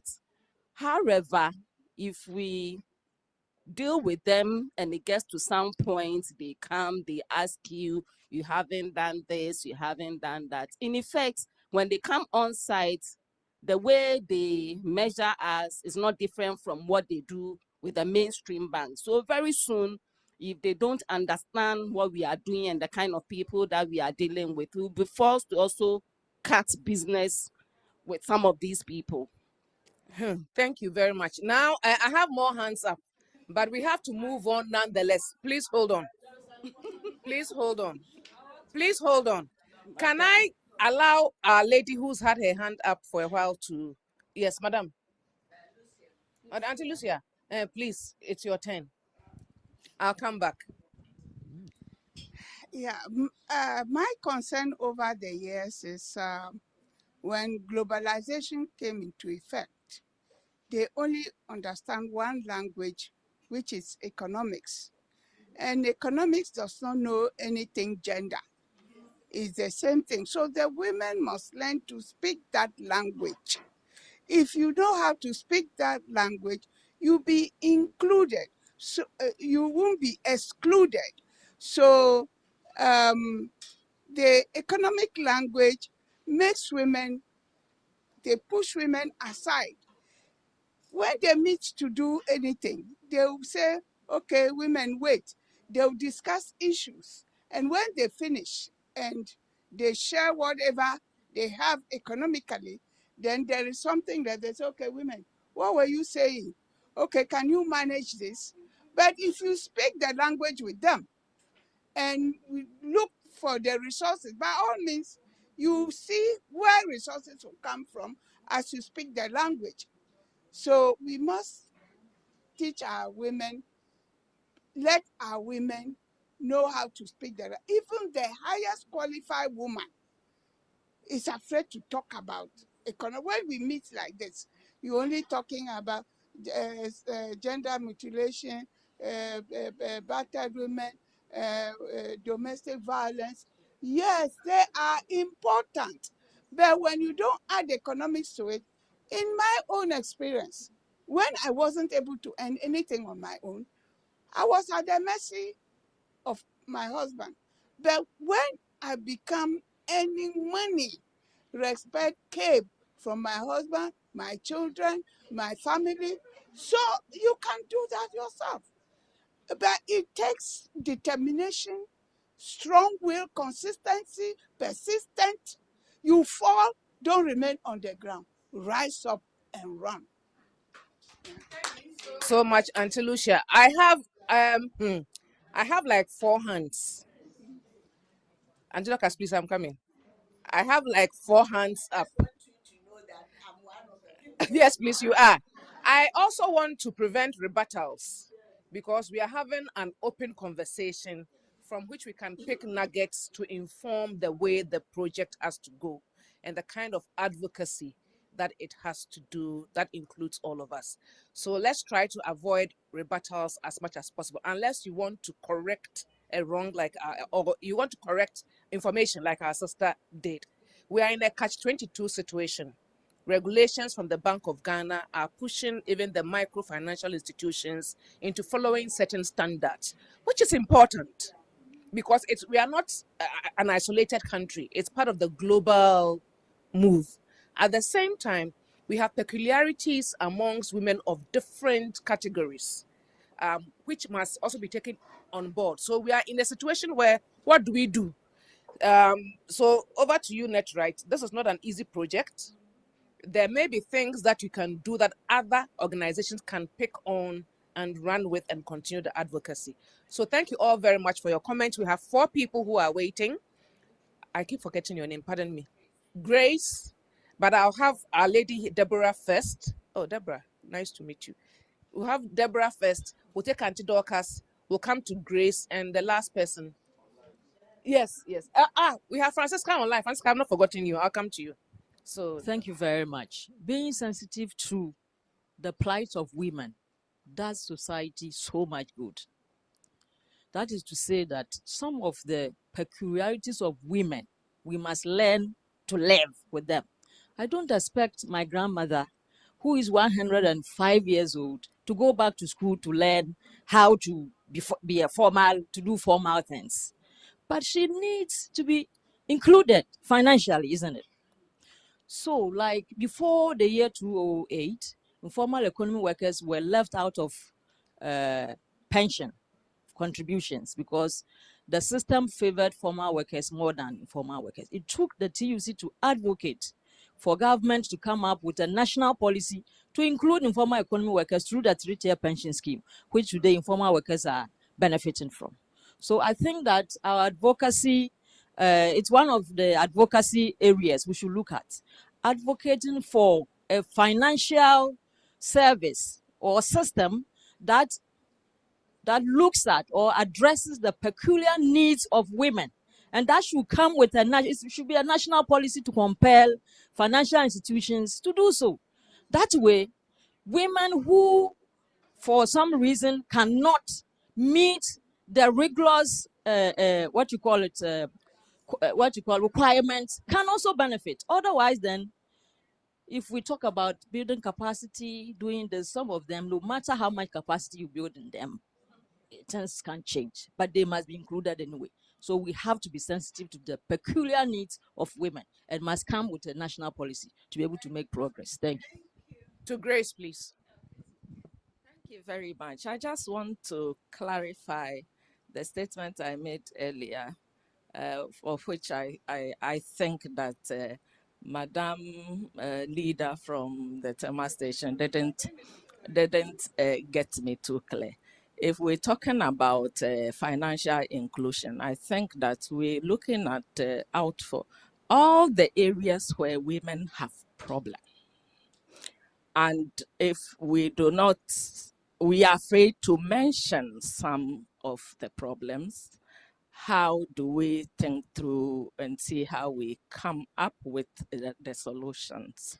I made mention that, it is true that in our kind of setting, the majority of women are, excuse me to say, illiterate and do not understand the issues. My statement wasn't general. It wasn't general to all, women who do trading. No, that wasn't what I was talking about. But, some of the women, when you talk to them, you see that they don't understand the issues at all. When you talk about requirements, they do not understand. They don't even understand the need and the use of an ID card. And talking about financial inclusion, we are not only looking at Accra or the cities.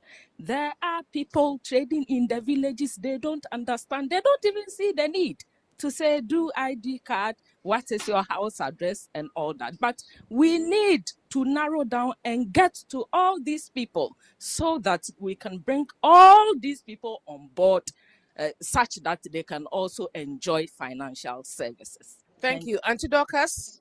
Then we'll go to Francisca, and my sister here will end this segment. Thank you very much. I think that from the discussion, something has come out quite clearly that as governments and government institutions, we are working at cross purposes. There's so much need for collaboration. Grace just talked about that people don't know their addresses. Is it their fault? Look at the way what do you call the naming of streets, the addresses. People are not living in homes. How do they get to know their shacks, their containers, their kiosks are by the side of the road? They are not named. So how does that person say that this is my house? So this is something that whichever government agency is responsible for this should think about it. First of all, I know that this is beyond what we are talking about, but you cannot, if you don't address certain issues, then you cannot achieve what you want to achieve. We really need to do this.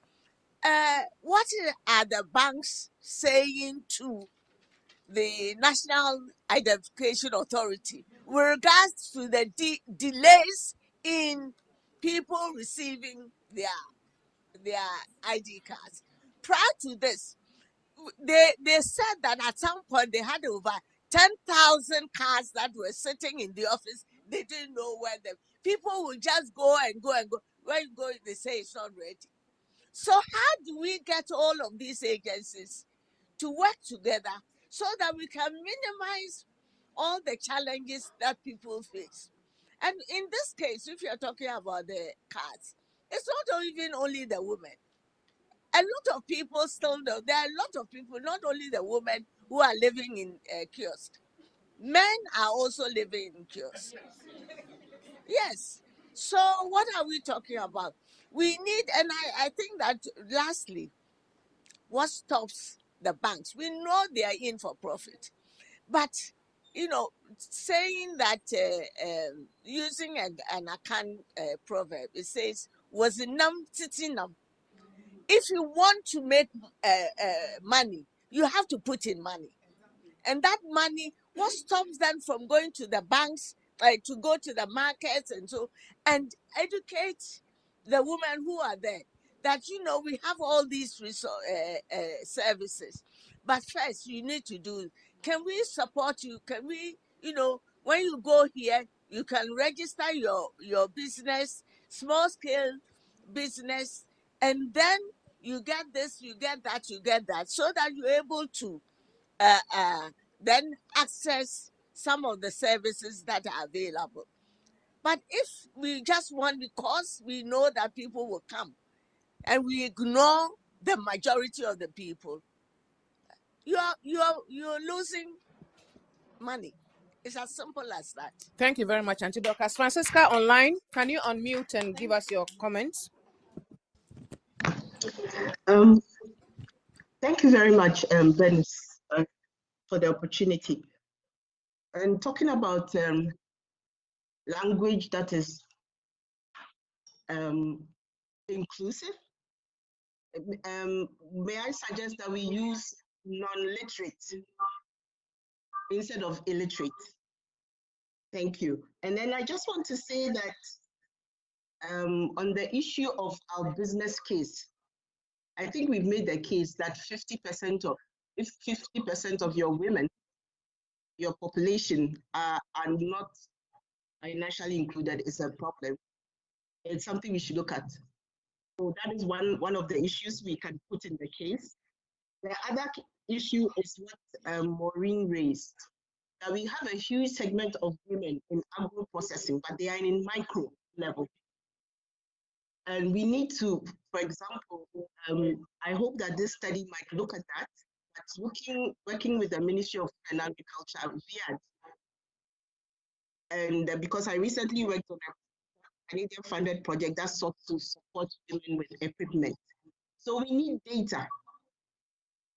And then I would suggest that MBSSI also get data where we can clearly show where women are participating at the various segments of our economy and the potentials for them to their businesses and become financially integrated into the system that in the long run adhere to their benefits.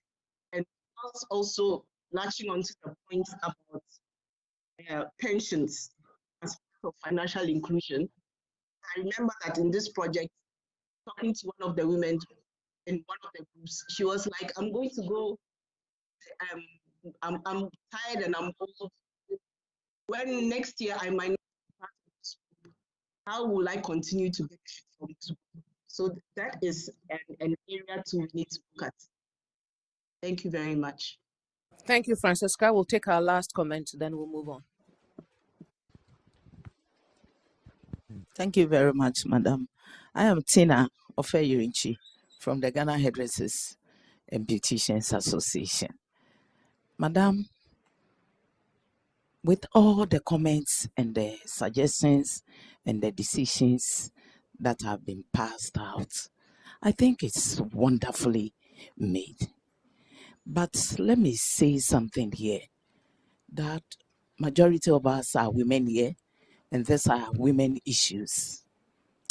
Dealing with women, predominantly women in a group like this.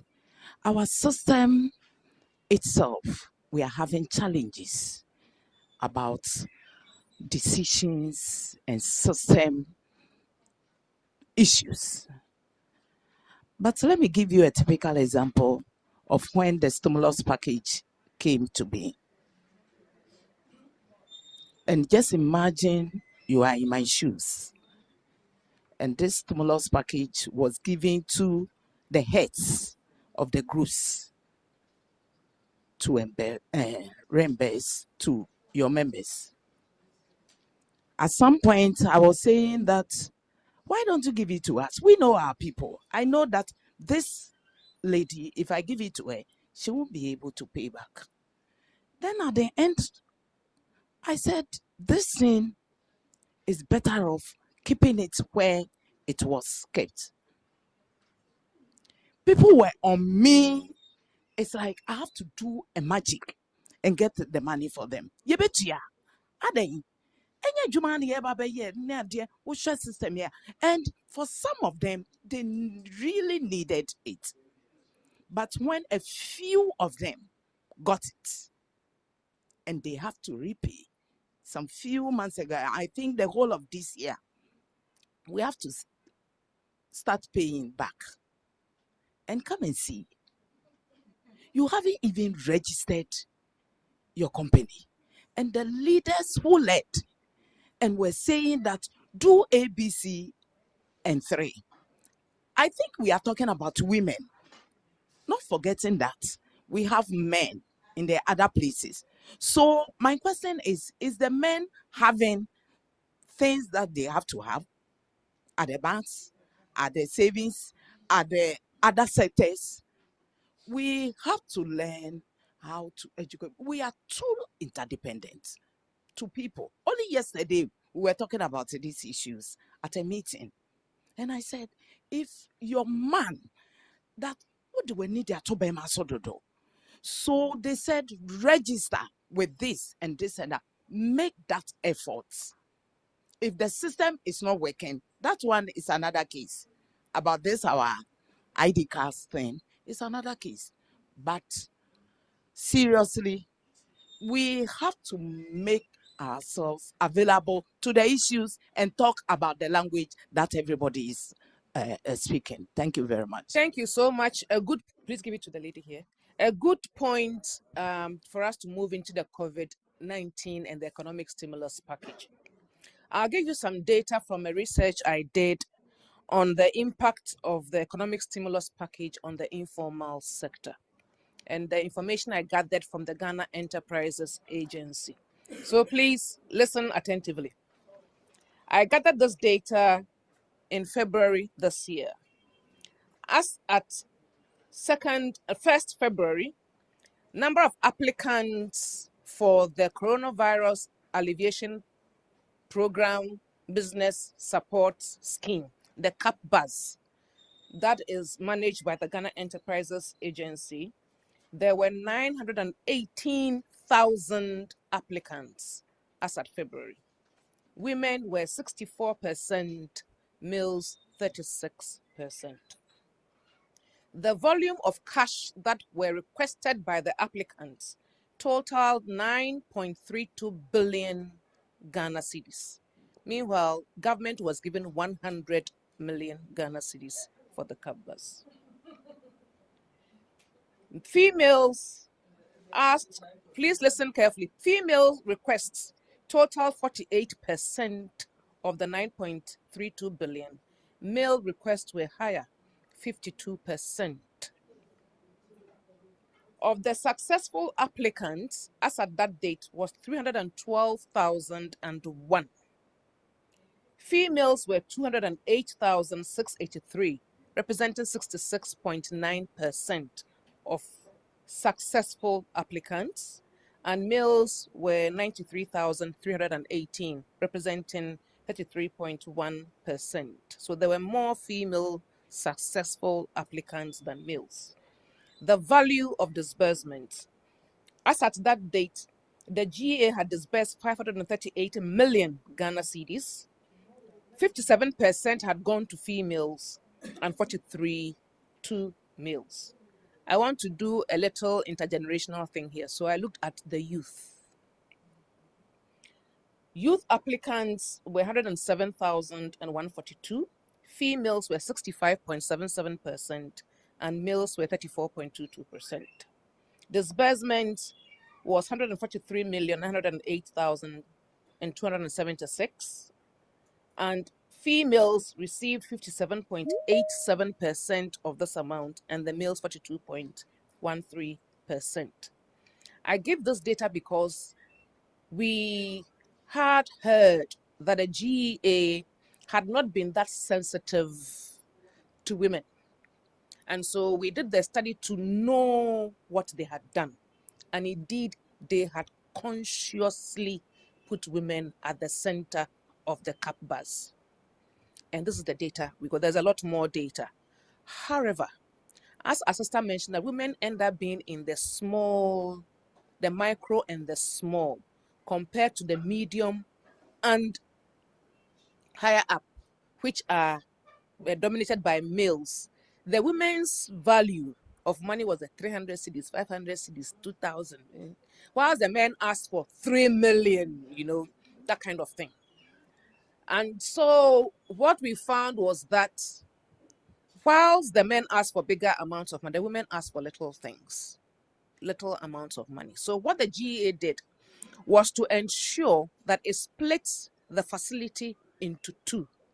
There was the Adum grant, which was a grant of up to 2,000 cedis. You don't pay back. And there was the Enidasuo, which is a loan facility. Even that was split into three to be able to provide for people who needed between 2001 to 5,000, 5,001 to 50, and then up like that.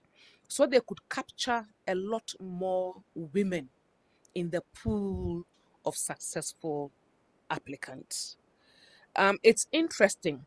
And one of the objectives of the government for the cap bus is to move more people from the informal sector into the formal sector, as our sister had said. So there was support to have people get tax identification numbers, to get enterprise registration from the Registrar General's Department and all of that, as a way to move people into that arena so they can access the facilities. Again, the GA was able to look at helping a number of enterprises, more females, to digitalize so they can sell their products online and all of it. It's an ongoing process. Having said all these nice things, there were massive challenges, and we've alluded to many of them. Women just couldn't leave their words to go and queue to get tax identification numbers and all of that. Some people, unscrupulous people, were charging women 50 to 100 cedis to help them. They didn't have the money. This was an online application process, so many couldn't access it, but the GA made available paper versions to help many more women. Nonetheless, you need to sit with somebody, a family or your association, to help you, and so on and so. The research report is available for all of us to read. So there were teething challenges. However, the COVID-19 era has presented worldwide the opportunity for us to formalize, to get more into the digital financial services scheme of things. So the question now is, as we are looking at financial inclusion and leadership of women post the COVID-19 processes, how do we see our involvement, particularly for medium, small, and micro and enterprises, our involvement in the process, some of the challenges, and how we can make recommendations to the project to ensure that women's concerns are taken on board, not just for what is happening, but for future crises that climate is coming or it's here. So there may be other crises. So how do we get prepared to be there in our numbers? Because we know that when we have more women in leadership in financial institutions, it means that they can begin to do more of the gender lens business. In Bank of Ghana, I did a case study on Bank of Ghana and APSA, and the reality is there. So how can we do a lot more to be there at the table, to point out the challenges we encountered during the COVID-19 cap bus disbursement for the future? That is the next question.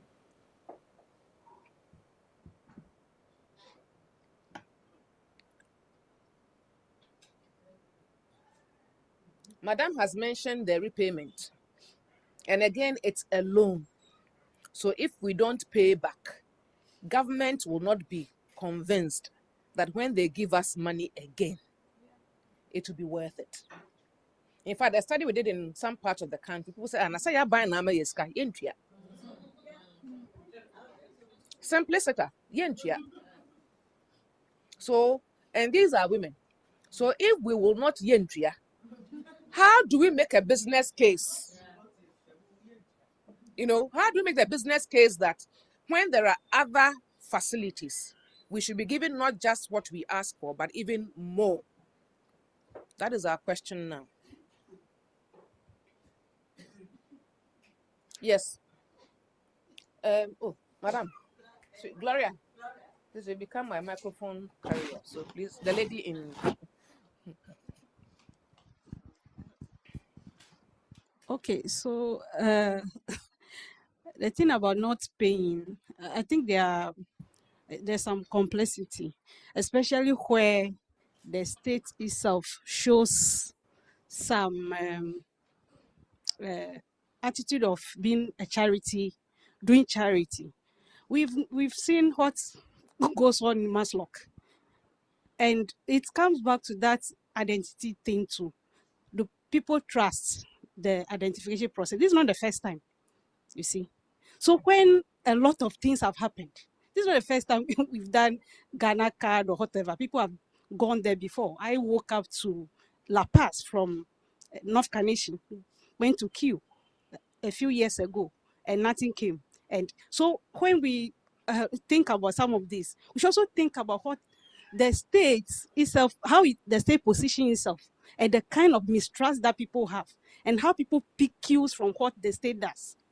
So when you give loans out, and you give loans out, and you don't take it back, or there's patronage systems, you belong to a party, or you belong to this faction, or etc., etc., and people can see that people do not pay. Why would they pay? If there's studies show that women are credit worthy, more credit worthy, and I think perhaps you have to also go back to some other places to learn. Let's go to Benin.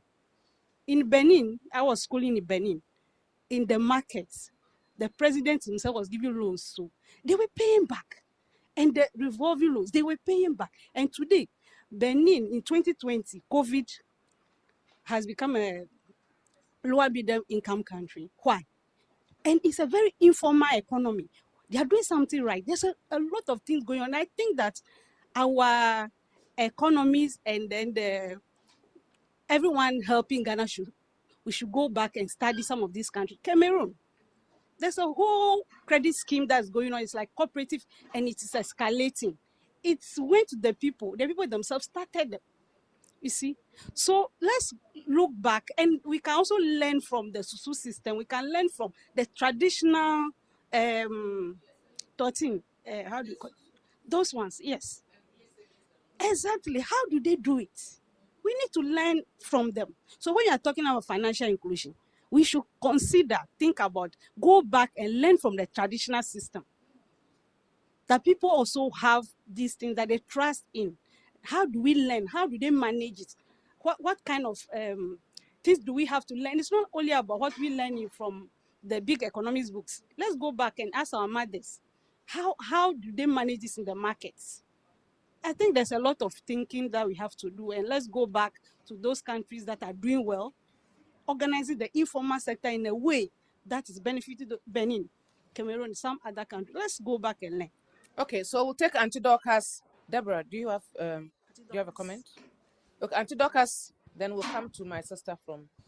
Thank you very much. I think that for me, the issue about people who have gotten loans from government not wanting to pay is not something new, and something that has happened under cap. Yes, it's something that has been going on, and it's all because of as she put it, patronage. People think that so long as my party has given out the loans, it's supposed to be free. And we know, even though we don't have any study that, but from what people are saying, when the government gives out these loans, sometimes they give them to their party members. And so then it becomes a problem, a challenge for them to get their loan back. So for me, you are asking, how do we then see, how are we able to, place ourselves in a situation that would allow anybody to say that, when we work with women, we'll be able to get our money back. For me, I don't think it's only about women. I think the training should be for everybody, who benefits men and women. I think that as a country and as the people of this nation, we are so used to handouts from governments. We think that anything that comes from government should be free, and therefore we don't want to control. But we forget that without doing it, without paying our taxes, without doing, the government does not get the income to be able to provide the things that we need. So I think, for me, I think that it boils down to how, as a people, we need to change, the way we think and the way we behave. If we don't, this country, I'm afraid, will be where we are. It will not happen. Thank you, Auntie Dorcas. We have our sister here. Then I'll come back to you. Yeah, going forward and positioning ourselves so that we'll be included in this financial institutions we are talking about. I think women, we are lucky most of these women are into groups.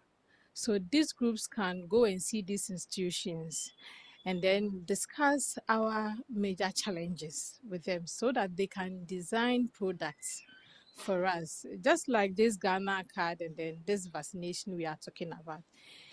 If it's Makola women who are finding it difficult to vaccinate because of the time we come to work and then the time we leave, we can go to this Ghana Health Service or these institutions and tell them these are our peculiar problem, and then how can we come together and help ourselves? I think that will help us so that we can all benefit from whatever the government is putting in place for us. Thank you. Any more hands, please, online? Yes. She said it. Okay, to Okay. add up to what my sister said, I would like to say that it's very important that we work as a team, because if individually our attitude is not pushing enough, I think bringing all the voices together, we'll be able to push and have a successful story to tell than we doing it individually. Thank you. Okay, we have Rita.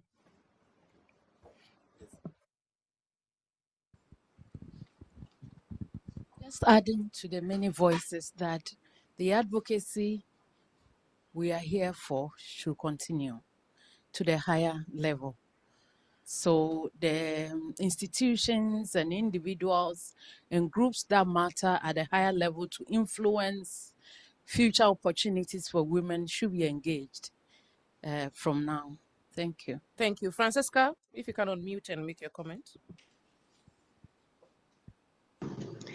Thank you once again. Still making our business case. If we want our financial inclusion when it comes to accessing credit and paying to be a viable venture, then we should insist that we should not have patronage in our loan given or our loan institutions. I think that is what is coming out. It is clear that women always pay back loans, like our researcher said. And because of these things, it has muddied the waters here in this country. So if we can do something about that as our business case, that will help. Also, the point made about women groups, I think that we should have a good mapping system. I don't know what the project is going to evolve from its study, but if you were going to say it's district based, what are the viable women in the local economic development framework for that district assembly? Because every one of them is supposed to have one. How can we make linkages and synergies so that, for example, the SUSU groups or the local financial networks can be linked up to microcredit institutions and so forth? It's very important. Thank you. Thank you, Francisca. Our sister at the back.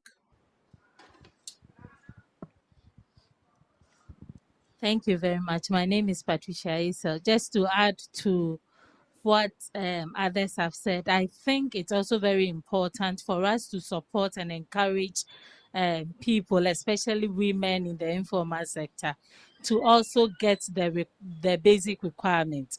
Because if we say we want to be recognized the way we are, we might not get as much as we want. So we need to also go a step further to get the necessary requirements. If you haven't registered, put in that step to get yourself registered so that when there is a line in that direction, at least you can tap into it. And then we should also encourage them, like others have said, to form cooperatives and associations so that they can access bigger funds than individuals can access. And this has worked very well with some of the projects that currently I work with. So there are some practical examples and lessons that we can learn from others doing same and accessing bigger grants than they used to get. Thank you. Thank you, Patricia. I haven't heard a man speak today. Any man? Okay. This is not about women, it's about all of us. Any other comments? Yes. Gloria.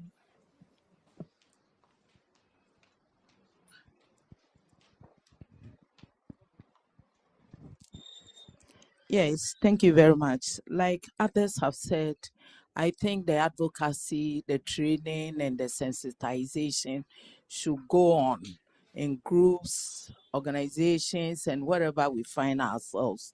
And I think that data is also a challenge in this country, in our sectors. How much more informal sector associations and groups like ours?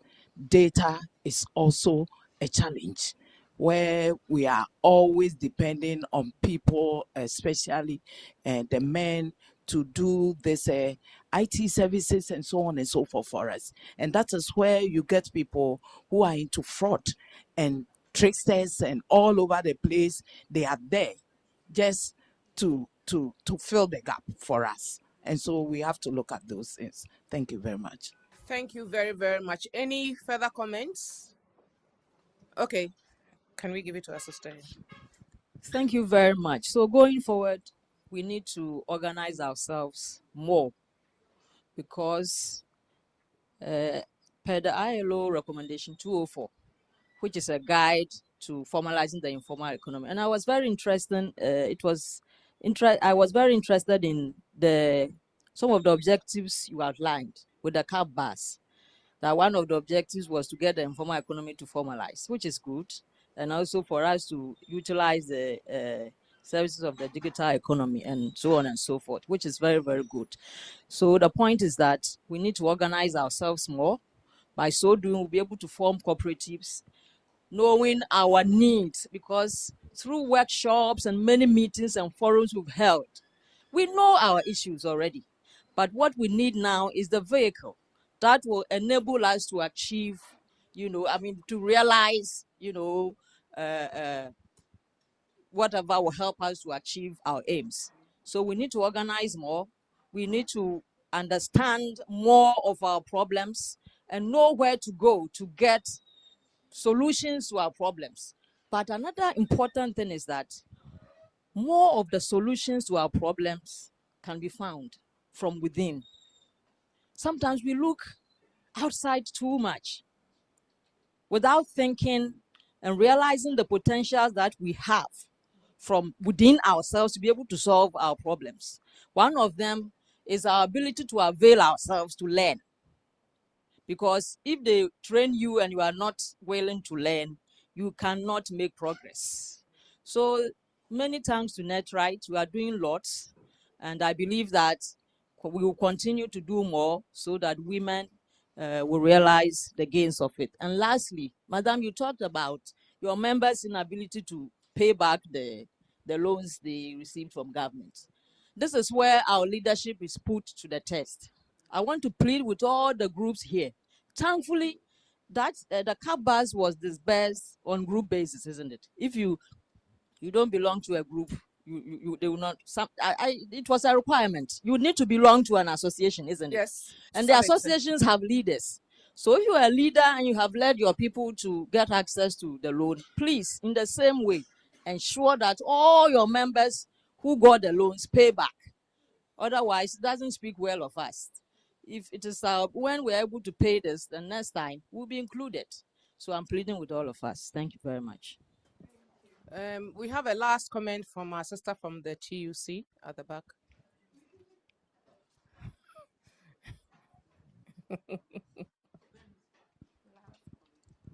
Thank you. I think one of the way forward is informing our constituents. We are not representing ourselves. We are representing organizations. So if we get the information to enable a lot of women know about what is happening and how to do things, we should report to those that we lead so that they can have the information and use it accordingly. Most of the people go to meetings and in the end, their constituents, next time when you call other people, don't even know about what has already happened. And it's taking us, for us, when you come to meetings, the issue is that you need to report to the steering committee. So in our steering committee report, you have to tell the steering committee that you have attended this meeting and this is what has happened. Most people don't have that. So when they come to meetings, like Alberta coming to a meeting for herself, and in the end, we don't report to whoever sent us to this meeting. So reporting and feedback is also an important thing as a way forward in this whole fight. Thank you. Thank you. NETRIGHT. Now the ball is in your court. There is a lot that has come out of this meeting. We began by having a presentation that gave us an overview of financial inclusion and the strategy and policies by the government of Ghana from the representative of Mrs. Ado Awaji.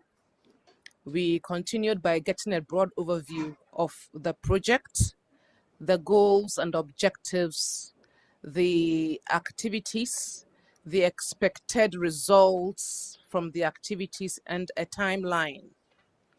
Obviously, it's a very exciting project, but has a lot of there's a lot of work to be done to be able to push for what women want to see and how women can be included in the financial sector, as well as being present in the various decision-making bodies that have been established post-COVID-19 to move us in the right direction as a country.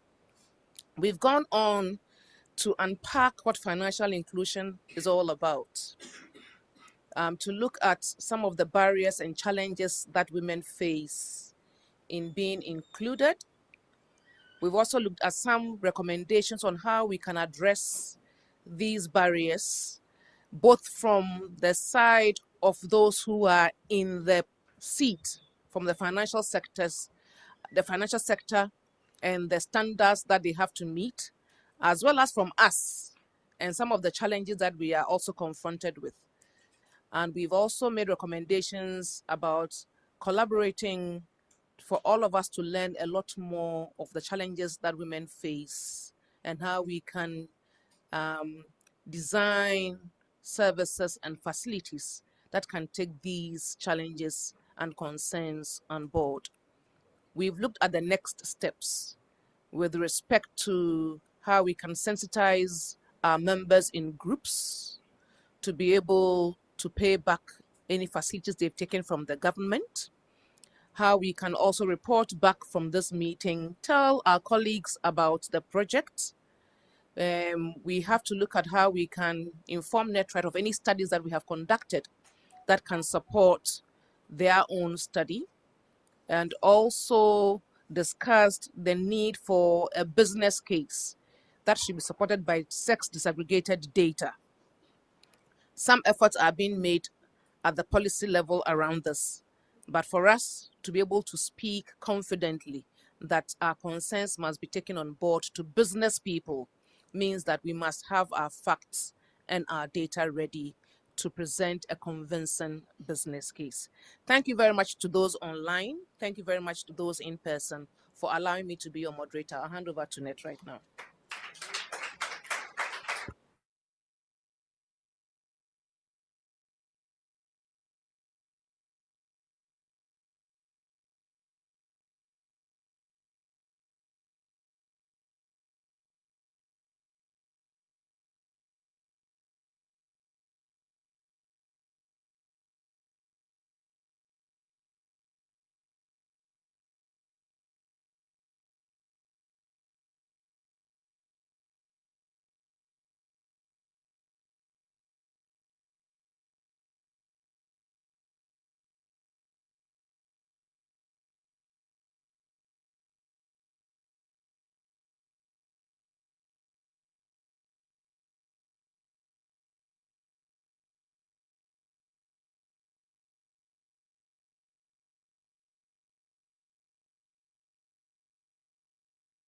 Grateful to you.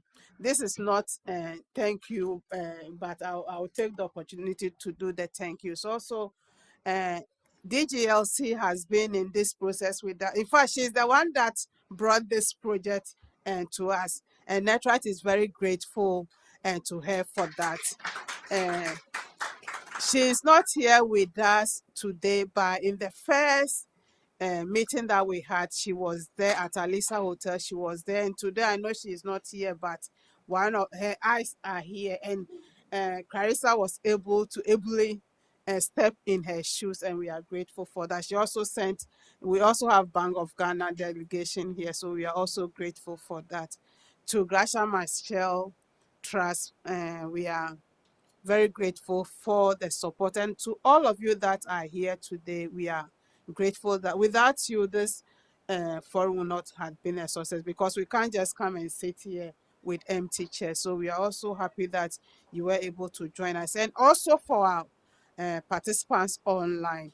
It's not easy joining online with the internet connectivity and all that, but you've been with us throughout the meeting. Those that joined through the Microsoft, those that are on YouTube and Facebook, we are grateful to all of you. Now on the next steps, all issues that have been discussed here will be compiled, and the key areas that we identify, the gaps, will feed into the, I said steady, and my convener was telling me that, hey, Patricia, steady. Are you sure you can do a steady? More music, so I'm also steady.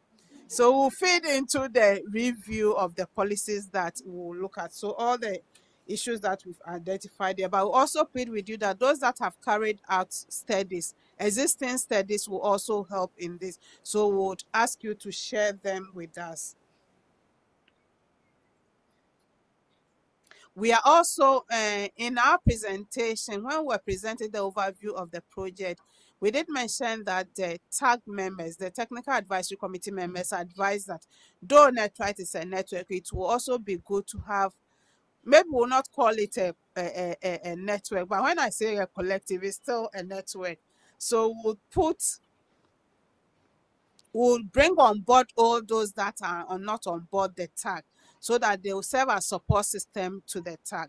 So we'll use this meeting as the first phase All women network groups that are present here today will compile the list so that that will form the basis for the group that would set up to support tag members in this process. It will also be, when we get that group, it also be easier for us to reach out to their constituencies, because Alberta did mention that we are here, but we are not here as individuals. We are here as representatives of different groups, different institutions, different organizations. So when we are able to form that group, then whatever we do, we expect that members in that collective will also take it out to their members. When the report of this meeting is ready, we'll also make sure that every participant here, or every institution that is represented here, and even those that were not able to come, will have a copy of the report. One of the things that we recognize whilst we were engaging this process, and Carissa is here too, when we were trying to identify the different groups, we had difficulties identifying women in finance. I'm not saying that they don't have groups. They have groups, but should I say in silos? But when it comes to looking at them as a broader network, there is nothing like Women in Finance Network. So I'm taking this opportunity to also appeal to women in finance. And I know when we talk about finance, we are not just looking at the banking institutions. They know better. We are, one of our aims is to see to it that by the end of this project, we'll have a big Women in Finance network, and I hope those present here will start that process for us. Thank you all for coming, and Madam Convener, please close us. So my job is very simple. We've done an excellent job. Discussions were on point. We've got a lot of material to think about. Thank you ever so much for participating fully in this event. And those of you online, major thanks for surviving the internet challenges, which I'm sure you survived. And I hope and trust that when we call you again, we can count on you showing up and delivering such a good discussion as we did today. The task is a tall one. As we talked about the challenges, it is clear that we have work to do.